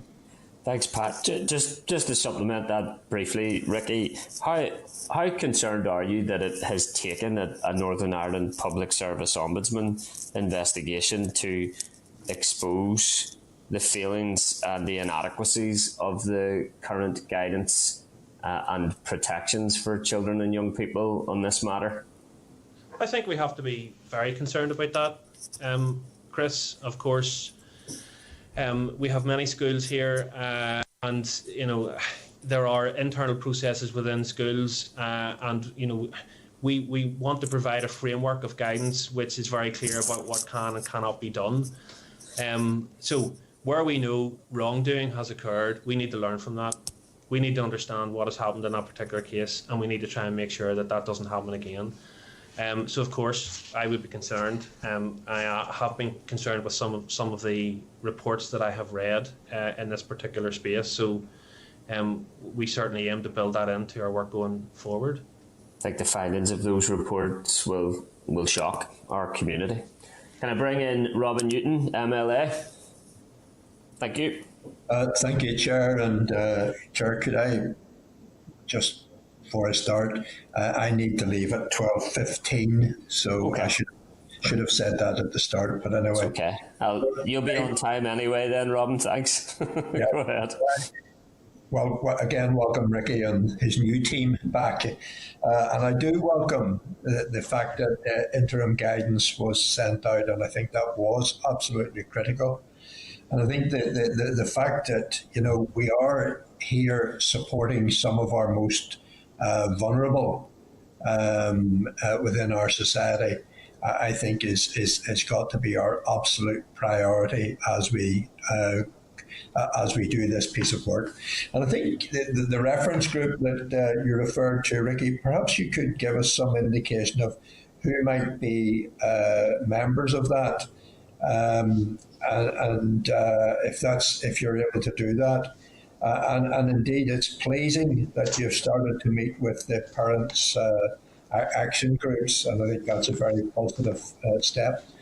In specific questions, could I ask you, Ricky, in terms of the necessary professional development for staff, whether or not that is always accredited training, because there's some suggestions that it isn't always accredited training, and whether or not the training that we might offer to staff, teaching staff, support staff, could be benchmarked against international best practice. And then just in terms of the necessary communication, not just with the action groups, but indeed communications with the parents of pupils. And indeed, perhaps if you'd comment around the ability of a physically able child, but non-verbal, and how you might be reacting to those circumstances as the work is rolled out. Maybe that's an unfair question at this very early stage. Thanks, Robin, for the questions. I think I'll hand over to Julie to cover membership of the reference group, and then we'll pass over to Shauna and Andrea in terms of the training and perhaps the last aspect of your question as well, if that's okay. Julie? Okay, so the membership of the reference group is Bernardo's, British Association of Social Workers, Chief Allied Health Professions Office, Children with Disabilities Strategic Alliance, the Children's Law Centre, the Equality Commission for Northern Ireland, Northern Ireland Commissioner for Children and Young People's Office, the Northern Ireland Human Rights Commission, and the British Red Cross. The British Red Cross has since stepped back as this really isn't an area that they can provide any particular input into the process at this time, but they will be still keeping in touch with us in relation to this work. Thanks, Julie. Maybe Andrea or Shauna then on training.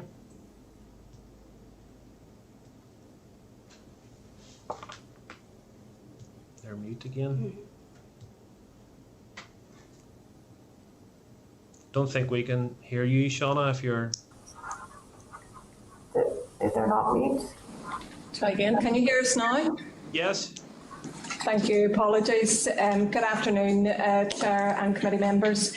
If you remember, during our last committee presentation, the EA outlined details on some of the training arrangements in place for schools and their staff, and we referenced that there is a range of whole school capacity building training available that encourages schools to establish an early intervention, preventative and understanding of SEN needs, trauma-informed and nurturing approaches, response to supporting behaviours that challenge, and really to promote a culture of positive emotional health and well-being, with the understanding that behaviour is a form of communication.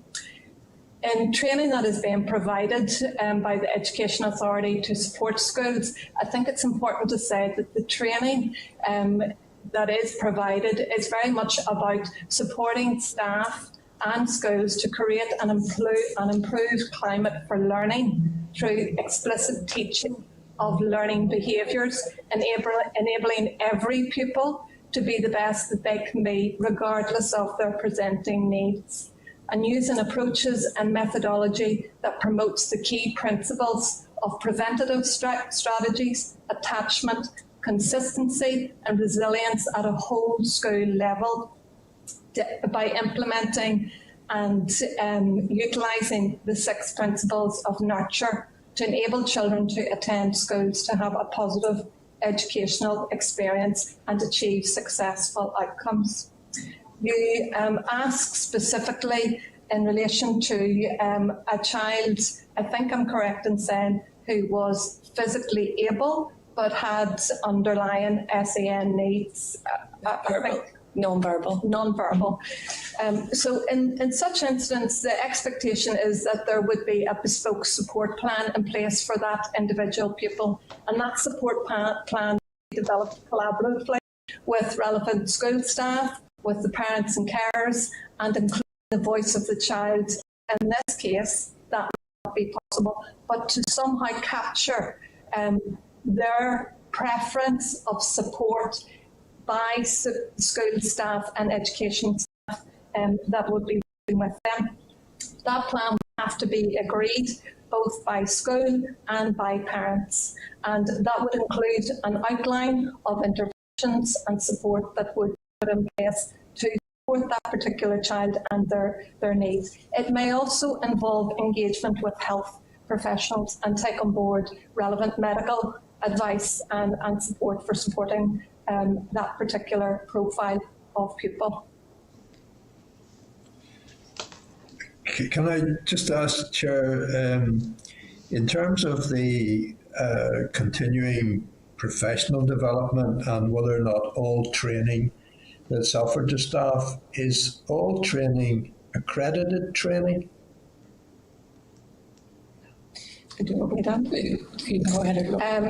Well, as I outlined, Chair and committee members, there is a range of training. Some of that training is accredited and some of that training is not accredited. However, any training that is not accredited, that's developed on a whole for a whole school delivery, would be informed by current good practice and would be also relevant to the needs of a particular school or profile of pupils that are being supported if it's for individual pupils. So it is a mixture, really, is the answer to your question, accredited and non-accredited.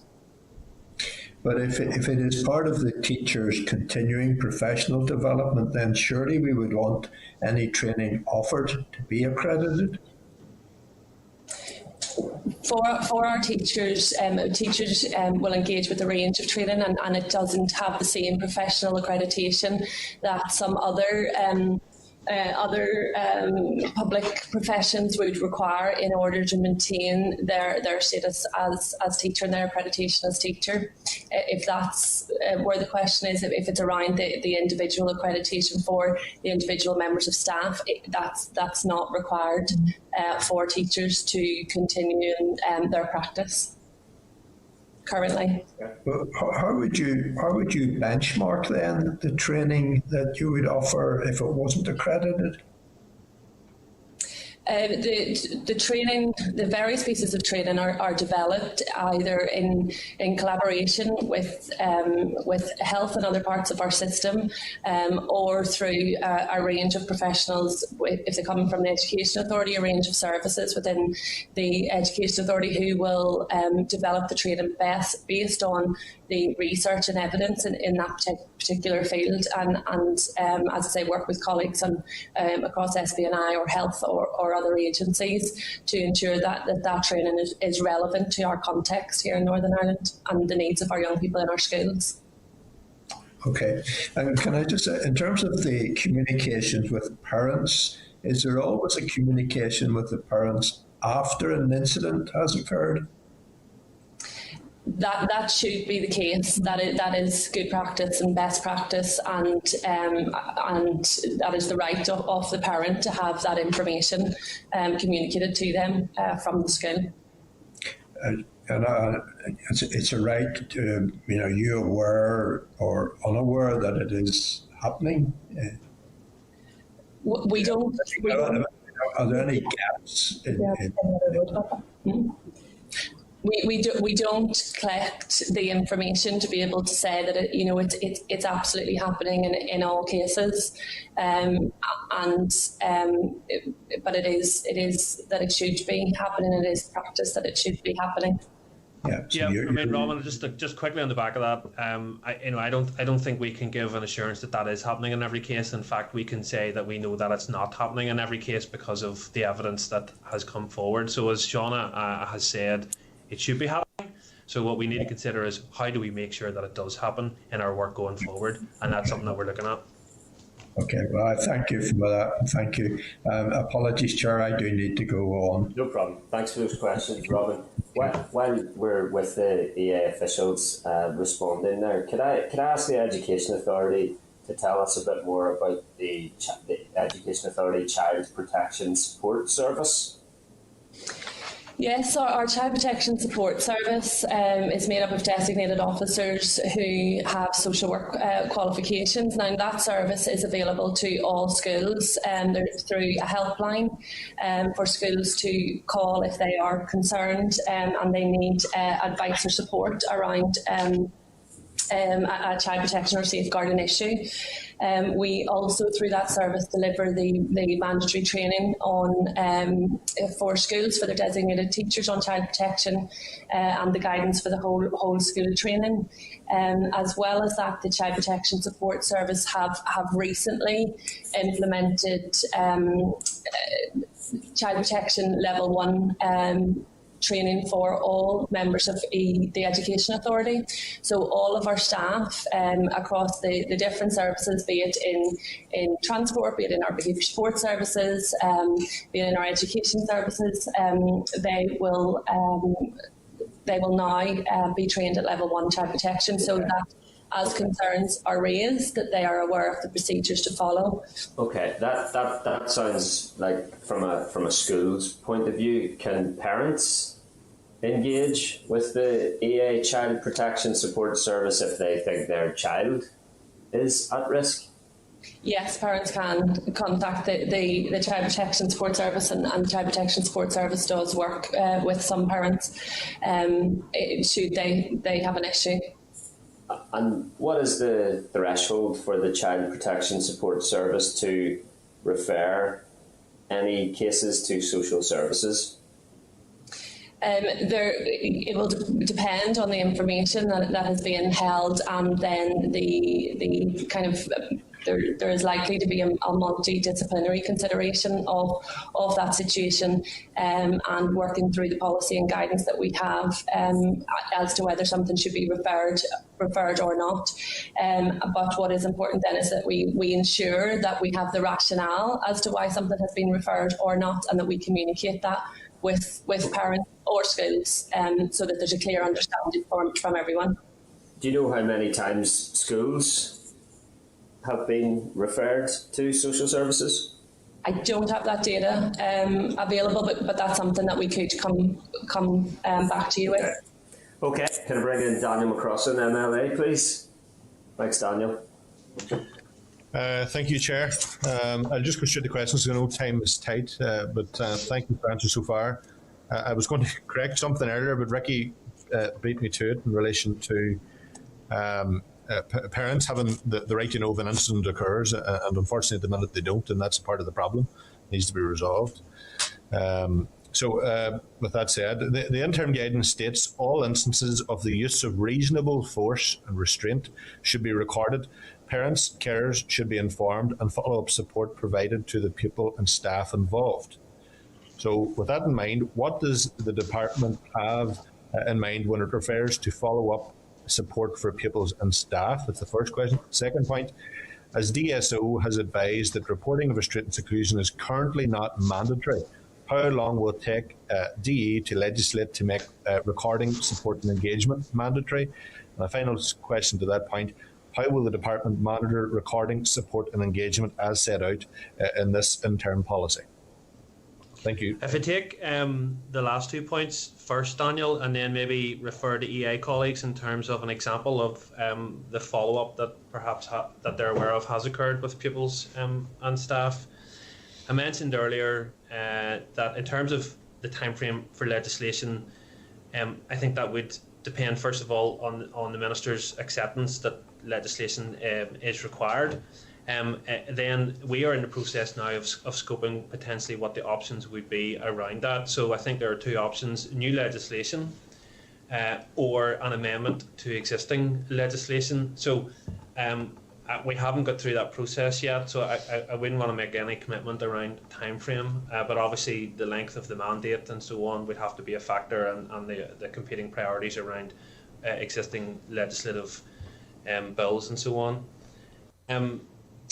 Your last point was about monitoring, and I think this is something that we want to try and tease out as part of the review, to be clear about how are we going to know what's happening in this space, and how effective is the guidance, be it statutory or non-statutory or whatever is put in place.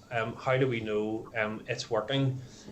Obviously ETI have a role, and I've mentioned that previously, but that isn't going to be our only source of evidence. We have to think about how we gather that evidence. I think we'll need to think about our engagement with parents, with children and young people, and with schools to gather that evidence in terms of monitoring going forward. If there is a mandatory requirement to report to the EA, that of course will be a source of information that the EA and the department will work together on in terms of what needs to be done. But as part of this process, I think we need to look at what monitoring are we going to put in place. If I could ask Andrea or Shauna to give us an example of some follow-up that they're aware of in terms of post-incident action that's been taken and follow-up with pupils and staff, if that's okay. Yeah, Ricky, I suppose really, if we're talking about a post-incident situation, I mean, a post-incident situation should be a learning situation for all that have been involved in that particular situation. And the first thing really would be about addressing the necessary procedures by way of, I suppose, follow-up, if there is a need for medical support, emotional support, be that for pupils or for staff. But primarily, one of the key focuses of a post-incident support arrangement is about restoring relationships between children, and staff and children, and staff and school staff and parents as well. So part of a post-incident situation would include review of existing plans, looking at the whole situation, the context of how the situation came about. Were there any ways that the situation could have been avoided? Were there potential triggers that led to the escalation of the situation? And then looking at what needs to change and what needs to be amended in existing plans. Has the child had opportunity to actually inform the plans as well by way of how the situation could have been prevented? I mean, that sort of approach would be that would be an example of the approach that would be taken, for example, in primary aorta settings, where children who have maybe had an incident where there's required a level of intervention, that situation would include a post-incident reflective situation such as I have outlined.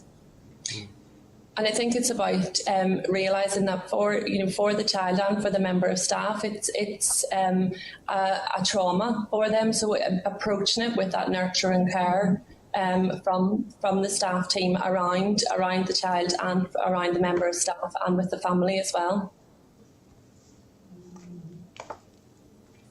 Okay, Daniel. What additional resources is needed in relation to it? Well, if I make a start, and then if EA colleagues want to come in, I think that will be determined by what action is put in place, and if there's additional support either needed for schools or for the EA to support schools. That's part of the consideration of the review, Daniel. So we know that the behavioural support team within the EA is a relatively small team. Under some pressure, so there probably would be a requirement to provide additional support to the EA subject to securing that funding, and for those teams to support schools in putting appropriate policies and so on in place. So we will keep the need for that in mind as we go through this process. Okay, we'll need more detail on that as we go forward. Just Chair, jumping on to the next question.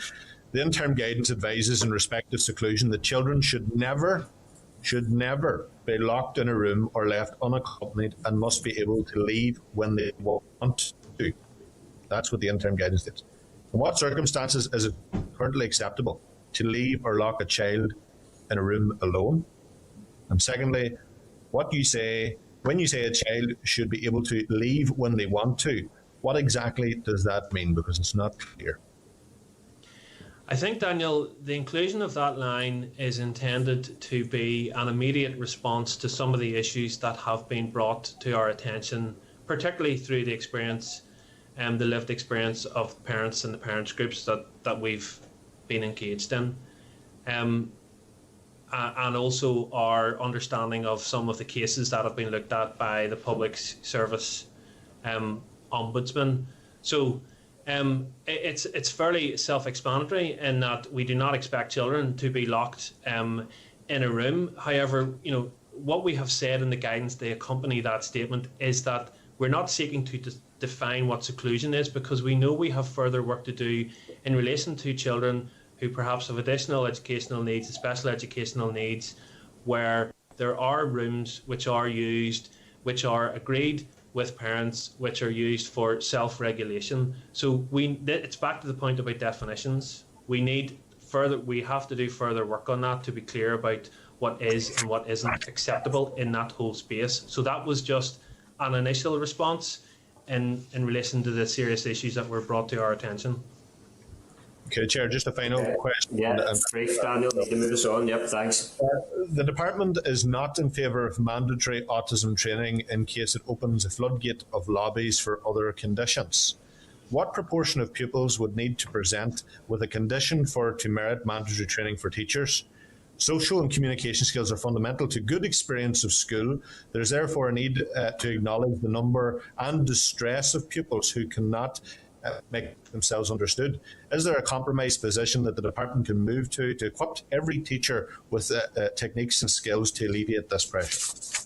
In terms of autism training, the department launched the framework in December around this, and it was informed by our engagement with Middletown Centre for Autism and the EA's Autism Advisory Service. The Minister has been clear that we need to keep the workings of the framework under review, but it is a graduated response.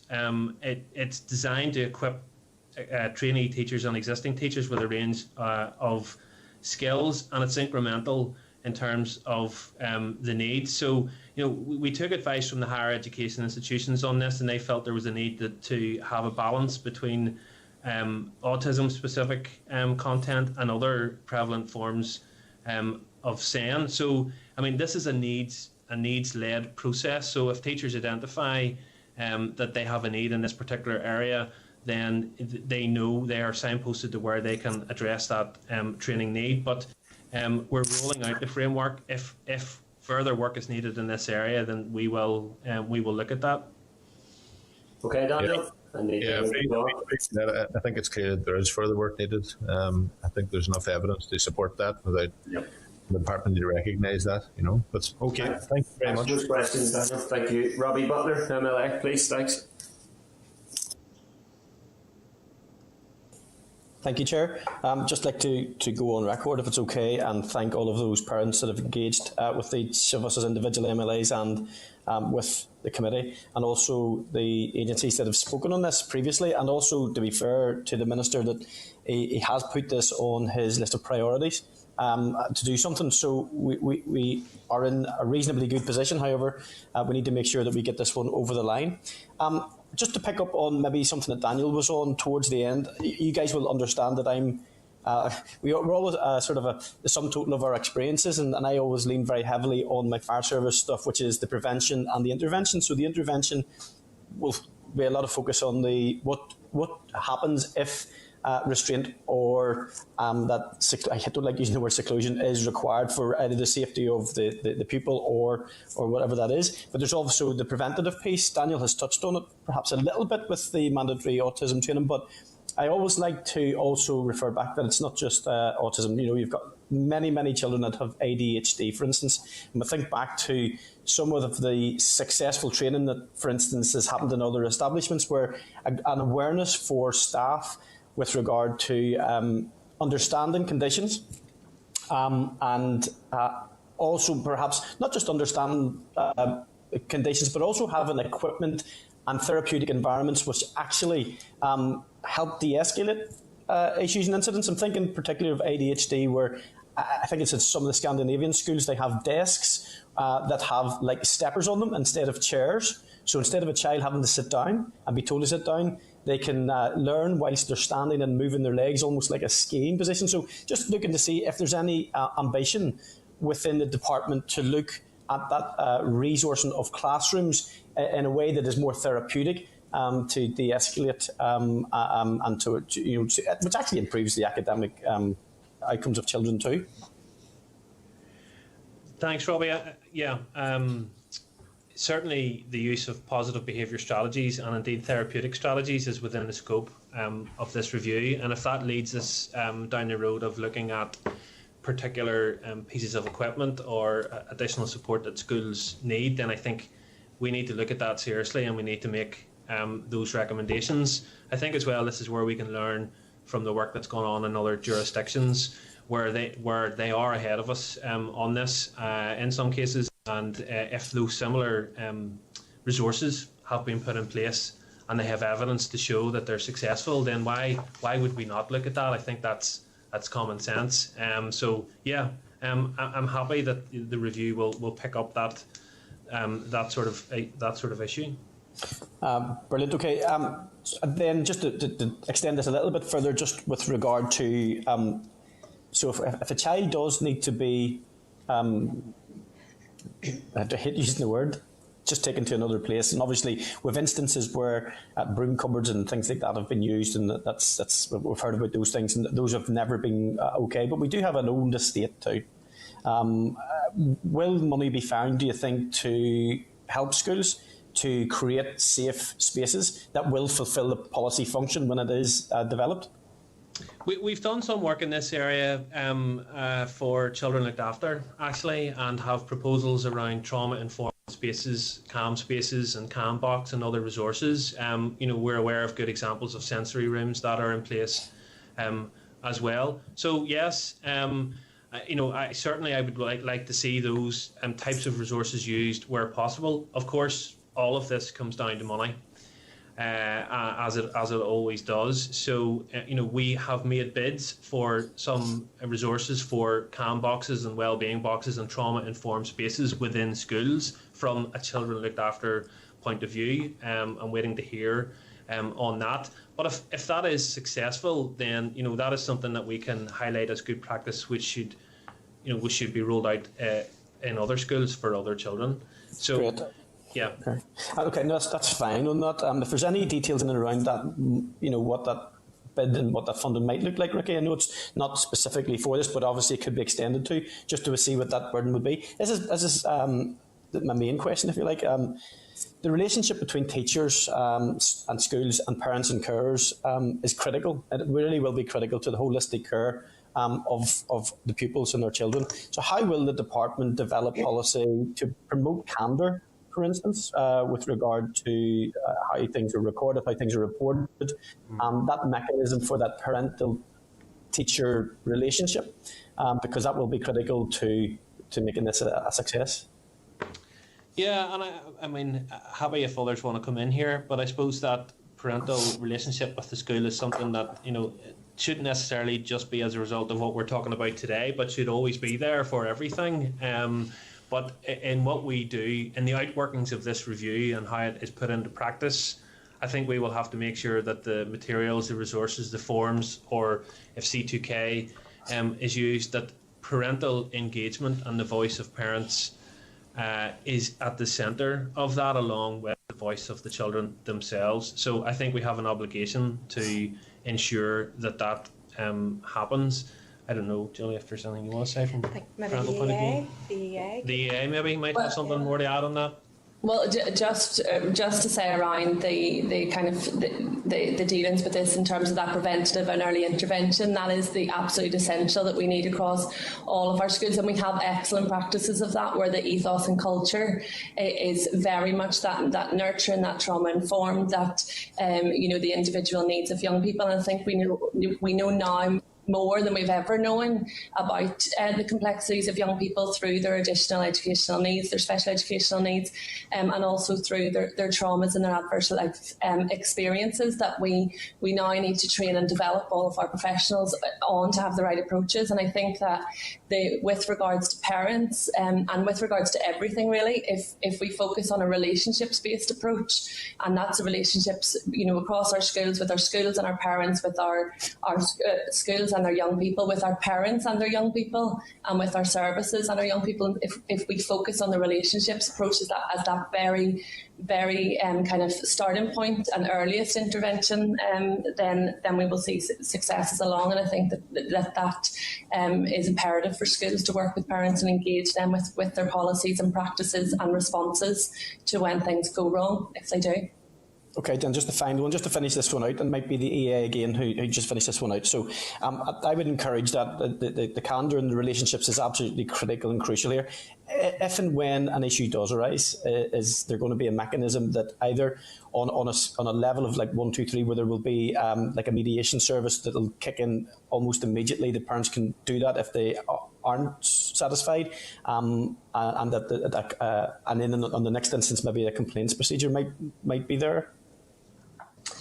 I suppose at this point we don't have that. It is through the school's complaints policy, and there are times that the parents will get in contact with the EA services, and we will, I suppose, informally act as that mediator to try and solve things where we can between the school and the parent, but it's not an official procedure or process that's in place at this time.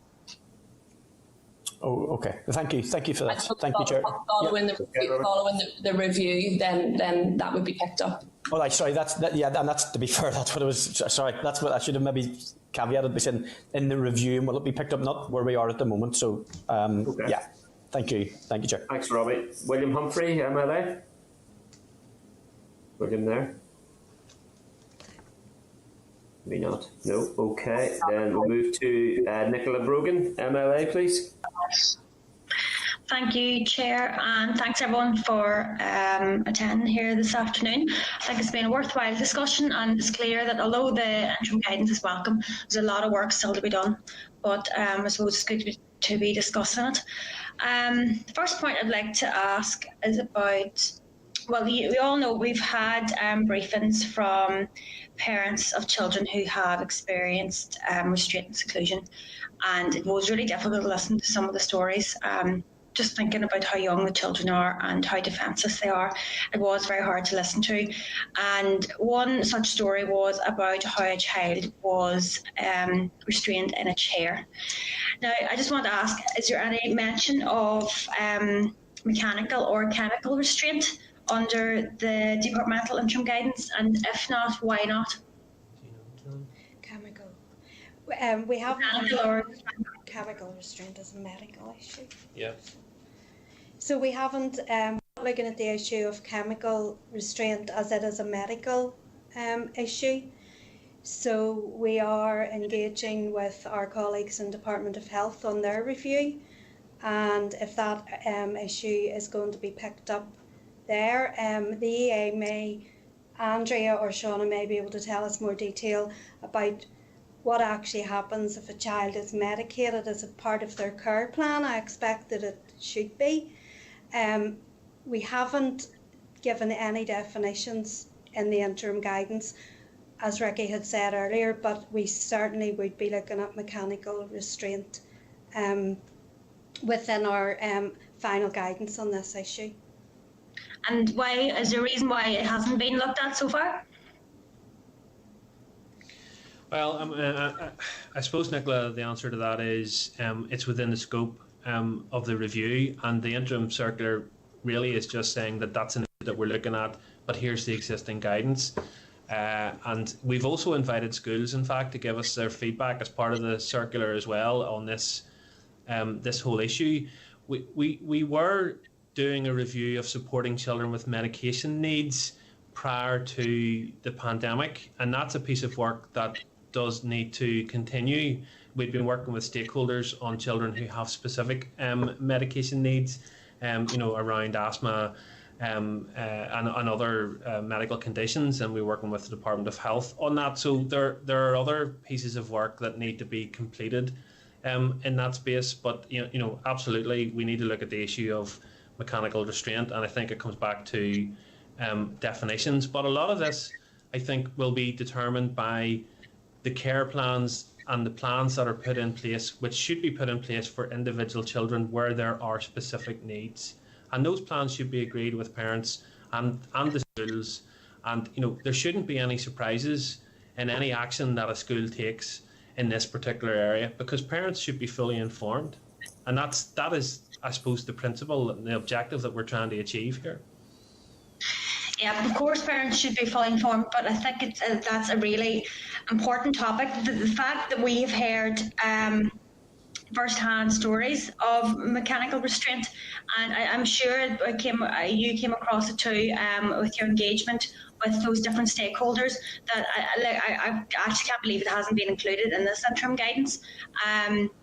So I can't imagine that being part of any kind of care plan for a child. So it's a really important one. I think that's one that you should be prioritising.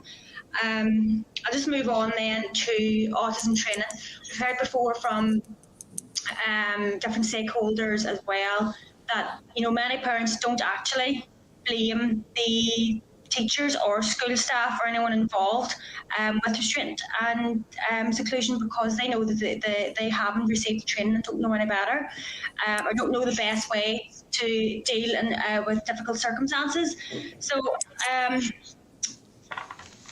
to be honest, I don't understand why the department and the minister isn't going forward with mandatory autism training, as Autism NI and Parent Action both called for. I understand Robbie's point that there are other conditions like ADHD, but surely getting trained in autism would help with other conditions as well. So maybe you could explain that to me, please. Yeah, I mean, I mentioned this earlier, Nicola. There is an enhanced training framework that has been put in place since December, and it has 4 levels to it. And the first level is a basic one-day course level, which is available to all teachers, all new teachers and all existing teachers, and it's covered online, and it provides a knowledge and understanding of autism. And the next level then goes into a 2-day course, and then there's a third level of a 5-week session, and then there's a 1-year postgraduate course. So it's an incremental level of training framework which is in place now, and if teachers in agreement with their school leaders identify that there's a need for them to access that training, then they can do that now. Yeah, well, listen, I know there is some training available, and we've had that discussion before, but it's about making it mandatory so that all teachers and school staff are equipped with the skills, so that restraint and seclusion isn't actually necessary.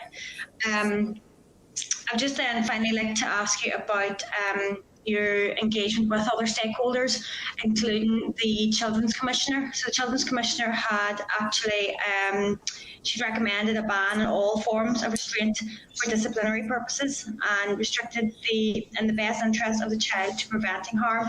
So can you tell me why the department has deviated from those recommendations from the Children's Commissioner? We're obviously working very closely with the Children's Commissioner.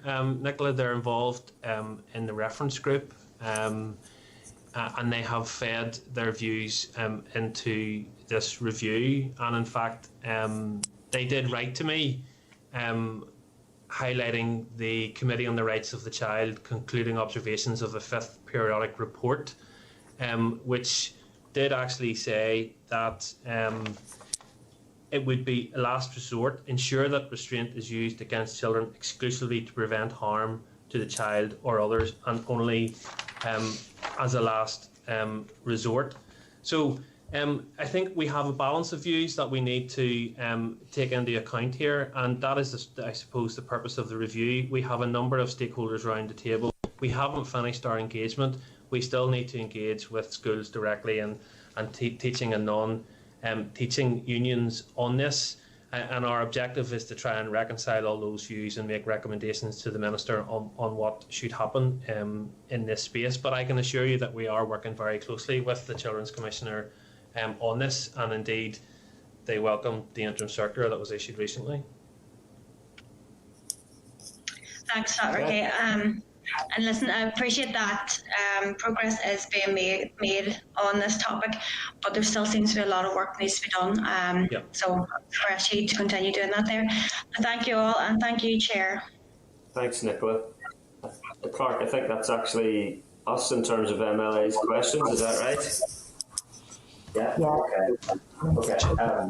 Okay. Thanks for that. Ricky, can you give us any brief timescale in terms of forward work programs in relation to the work of the group? Yeah, sorry, Chair, cutting across you there. No problem.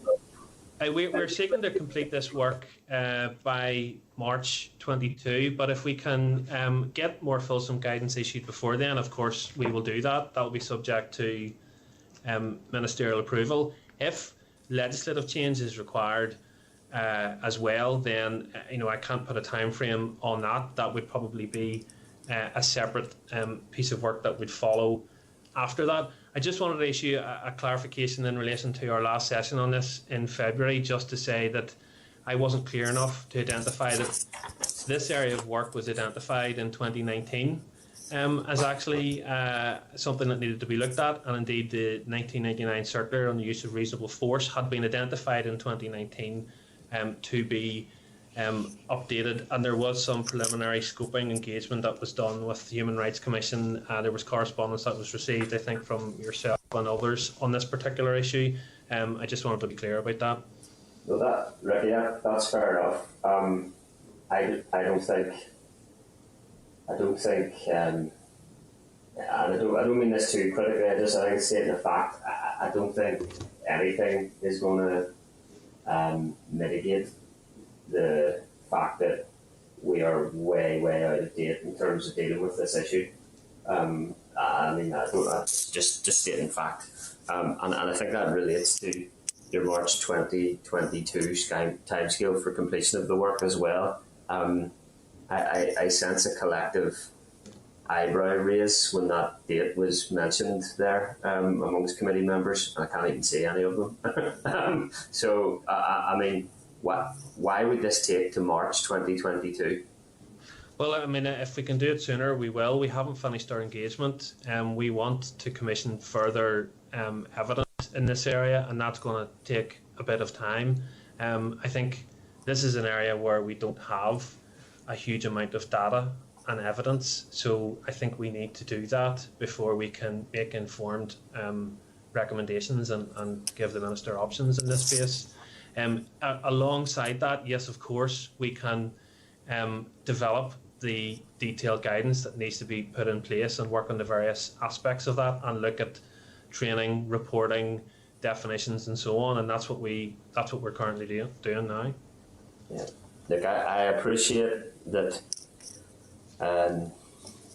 Operations at the Assembly at this stage of the mandate, and I think it's important that we're open and honest to parents, children, stakeholders who are watching this matter closely, that we are in a difficult context here to deliver legislation and policy implementation, but that can't take away from the fact that the substance of this legislation and policy implementation is about the protection of some of the most vulnerable children in our community. So you're going to have to do everything you can to expedite these matters and to bring forward proposals that the parents, the stakeholders in this committee we feel a moral responsibility to do nothing else other than to press you on this one. I'm sure you can appreciate that. Yeah, I understand. And we wish you well with the work that is coming ahead. As you said, with the Education Committee motion on the matter next Monday, look forward to contributions on that. They're not going to be easy.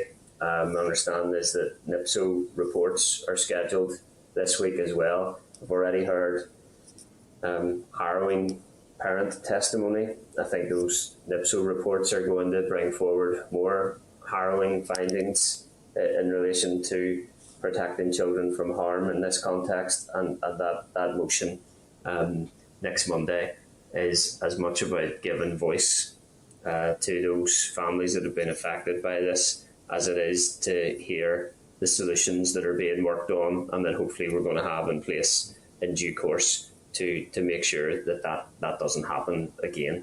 So thanks to you and the EA officials for your updates today. We look forward to continuing to work with you on this issue. Thank you. Okay, thank you very much. Okay, can I ask Assembly Broadcasting to remove witnesses and to add members back into the spotlight, and ask the clerk to summarise any actions from that briefing? Could I also ask the members who remain with us? I think that's Pat, Daniel, Robbie, Nicola, and myself. If you're permitted by me to go anywhere until we finish this business, or we'll lose a quorum. Okay, thanks, Clark. Chris, you need to be quick. I need to be away just before 1. Okay, we'll move rapid. Clark? Okay.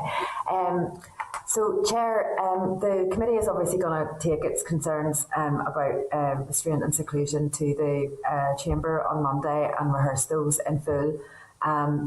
The main points that came up just now that we would want to follow up with the Department and EA are, for EA, really what the roles and responsibilities of the Child Protection Support Service are, and how parents can use that to complain, to report, to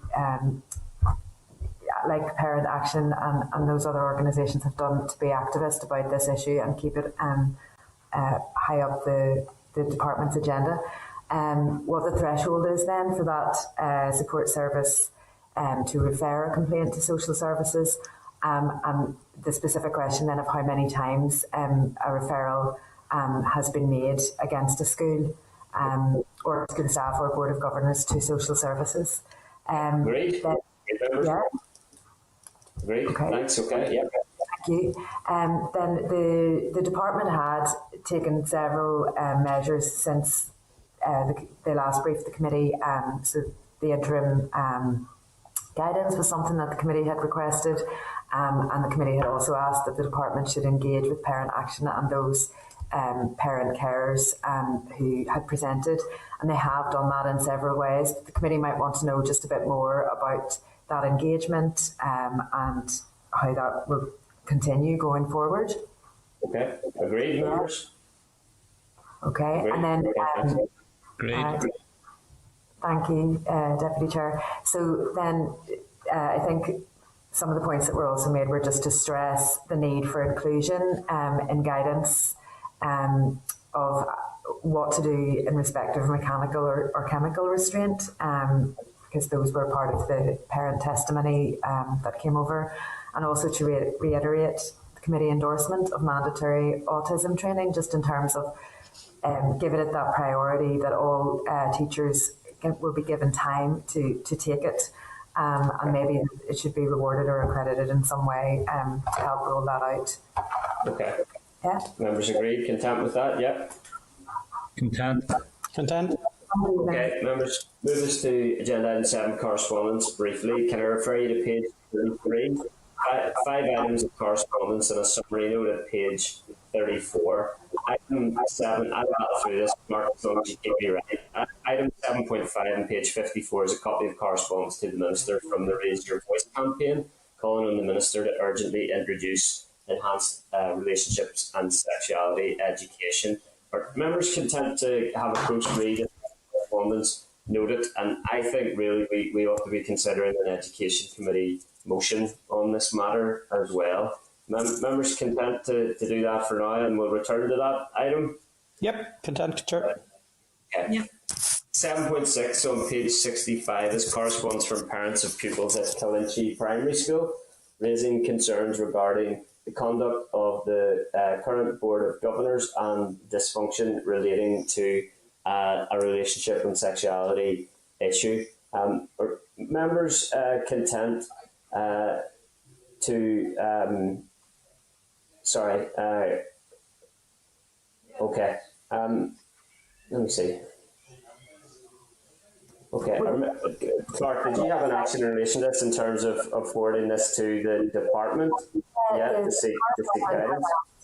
The correspondent has asked that we send it to the department, and then I also thought we should maybe signpost to EA regarding curriculum complaints tribunal, and recommend as well that the correspondent contact constituency MLAs.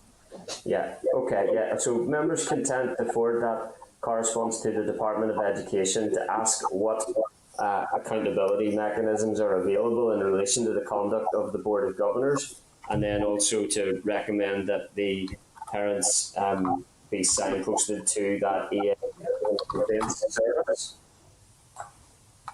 Agreed. This is obviously a pretty serious issue, members, and I think it's actually signposting us towards a more wider concern around the appointment processes for boards of governors and the accountability processes and support processes in relation to board of governors that, again, we can return to at another time. But if we take those actions on behalf of those parents in terms of forwarding the correspondence to the DE and signposting to the EA curriculum complaint service, and then be copied in on any responses in case we can provide any further. Intent, agree? Agree? Great. Okay, thank you. Clark, any other correspondence to which you need to refer there? No, that's fine. Okay, and then in terms of forward work programme members, Clark, any quick comments in relation to forward work programme? Yeah, just a couple of updates. GPC next week, Legal Services will advise about privilege at the start of the meeting and any issues relating to whistleblowers. Then we'll have CCEA on the 2nd of June, as discussed earlier. On the 9th of June, we're going to have the voluntary sector outdoor centres alongside DE's briefing on emotional wellbeing. And then on the 23rd of June, DE has confirmed that it will provide a briefing on area planning. In respect of My Life and Learning in Lockdown, our members agreed that the committee will publish a short report on the youth engagement and debate it in the House in due course. Agreed. Agreed. Okay, and so if you're content with those other forward work programme items that I described, then we're done. Forward work programme, agreed, members? Agreed. Okay, any other business? No. No, okay then. Date next meeting, next Wednesday, 26th of May, at earlier time of 9 a.m. Committee meeting does now adjourn. Thank you.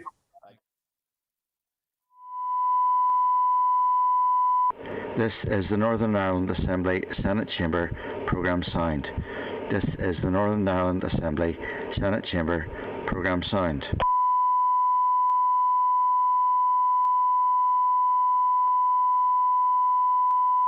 This is the Northern Ireland Assembly Senate Chamber programme signed. This is the Northern Ireland Assembly Senate Chamber programme signed.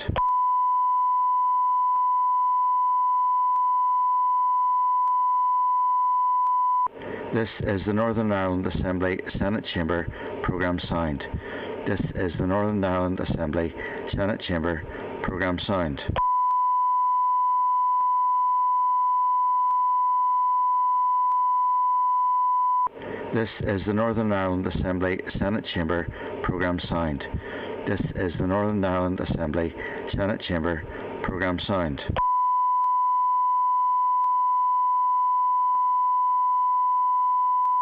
programme signed.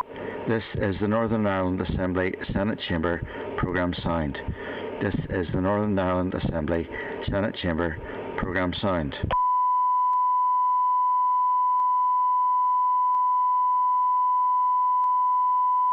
This is the Northern Ireland Assembly Senate Chamber programme signed. This is the Northern Ireland Assembly Senate Chamber programme signed. This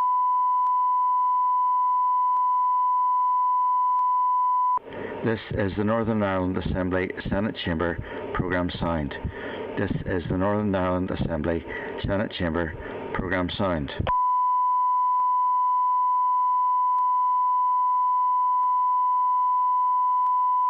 This is the Northern Ireland Assembly Senate Chamber programme signed.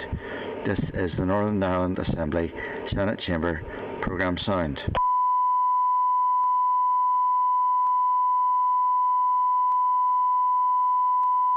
This is the Northern Ireland Assembly Senate Chamber programme signed. This is the Northern Ireland Assembly Senate Chamber programme signed.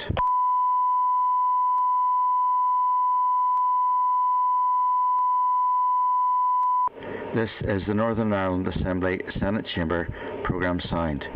This is the Northern Ireland Assembly Senate Chamber Programme Sound.